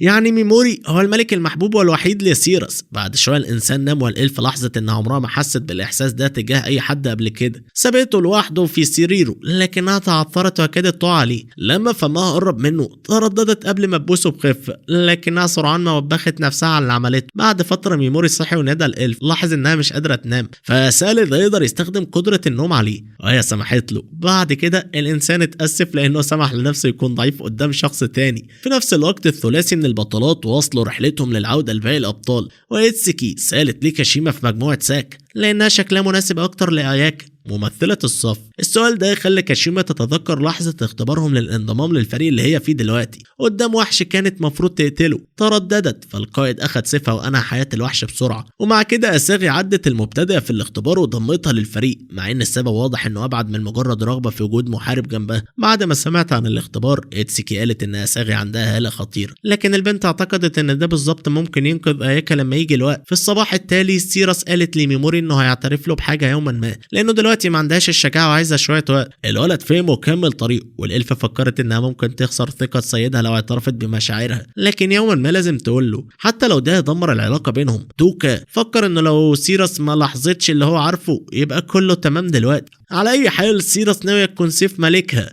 وميموري ناوي يحافظ على العلاقة بينهم كلورد وإلف. بعدين لقوا ختم سحري، نوع ممكن يشغل فخ تحت ظروف معينة، لكن بما ان المعادلة متضررة الفخ مش هيشتغل. ميموري امل ان الساحرة ما ماتتش لحد دلوقتي، لانه لو افخاخ الغابة بتنهار بالشكل ده ممكن يكون علامة سيئة. حوالين المنطقة كان في ختمات مشابهة كتير، وحد منها اشتغل وعمل جول من حجرية. ميموري شاله فورا، لكنه اختار ما يدمرش الوحش عشان ما يديش انطباع للساحرة انهم عدوانيين. واصلوا مغامراتهم، وفي النهاية دخلوا منطقة الساحرة، مكان ما كانش فيه وحوش حواليه، في كابينة خشب جنب بحيرة. إيف لقت قبو مخفي تحت السجادة فيه جولمات صغيرة شغالين بهدوء ومش بيظهروا عدوانية تجاه الزوار. جوه ميموري حاول يفتح باب بضخ المنى في حجيرة سحرية، ولاحظ ان الساحرة حتى ما حاولتش تخفي الحجرة لانها محتاجة كمية كبيرة من المنى عشان تتفتح. الباب اتفتح مع البطولات، الثلاثي رجع لباقي المجموعة، لكن لما كاشيما كانت هتحتضن اياكا اساغي جت واحتضنتها وقالت لها ان الزعماء الاربعة لسه بيدوروا عليها، لكن لحسن الحظ هي رجعت. لما اساغي مشيت كاشيما فكرت انها لسه بنت خجولة وساذجة، عشان كده محتاجة تبقى اقوى. هاجيري قالت لاختها ان انقاذ كاشيما كان القرار الصح، لانها مقتنعة ان الجنود اللي لقوهم ميتين في الغابة كانوا عايزين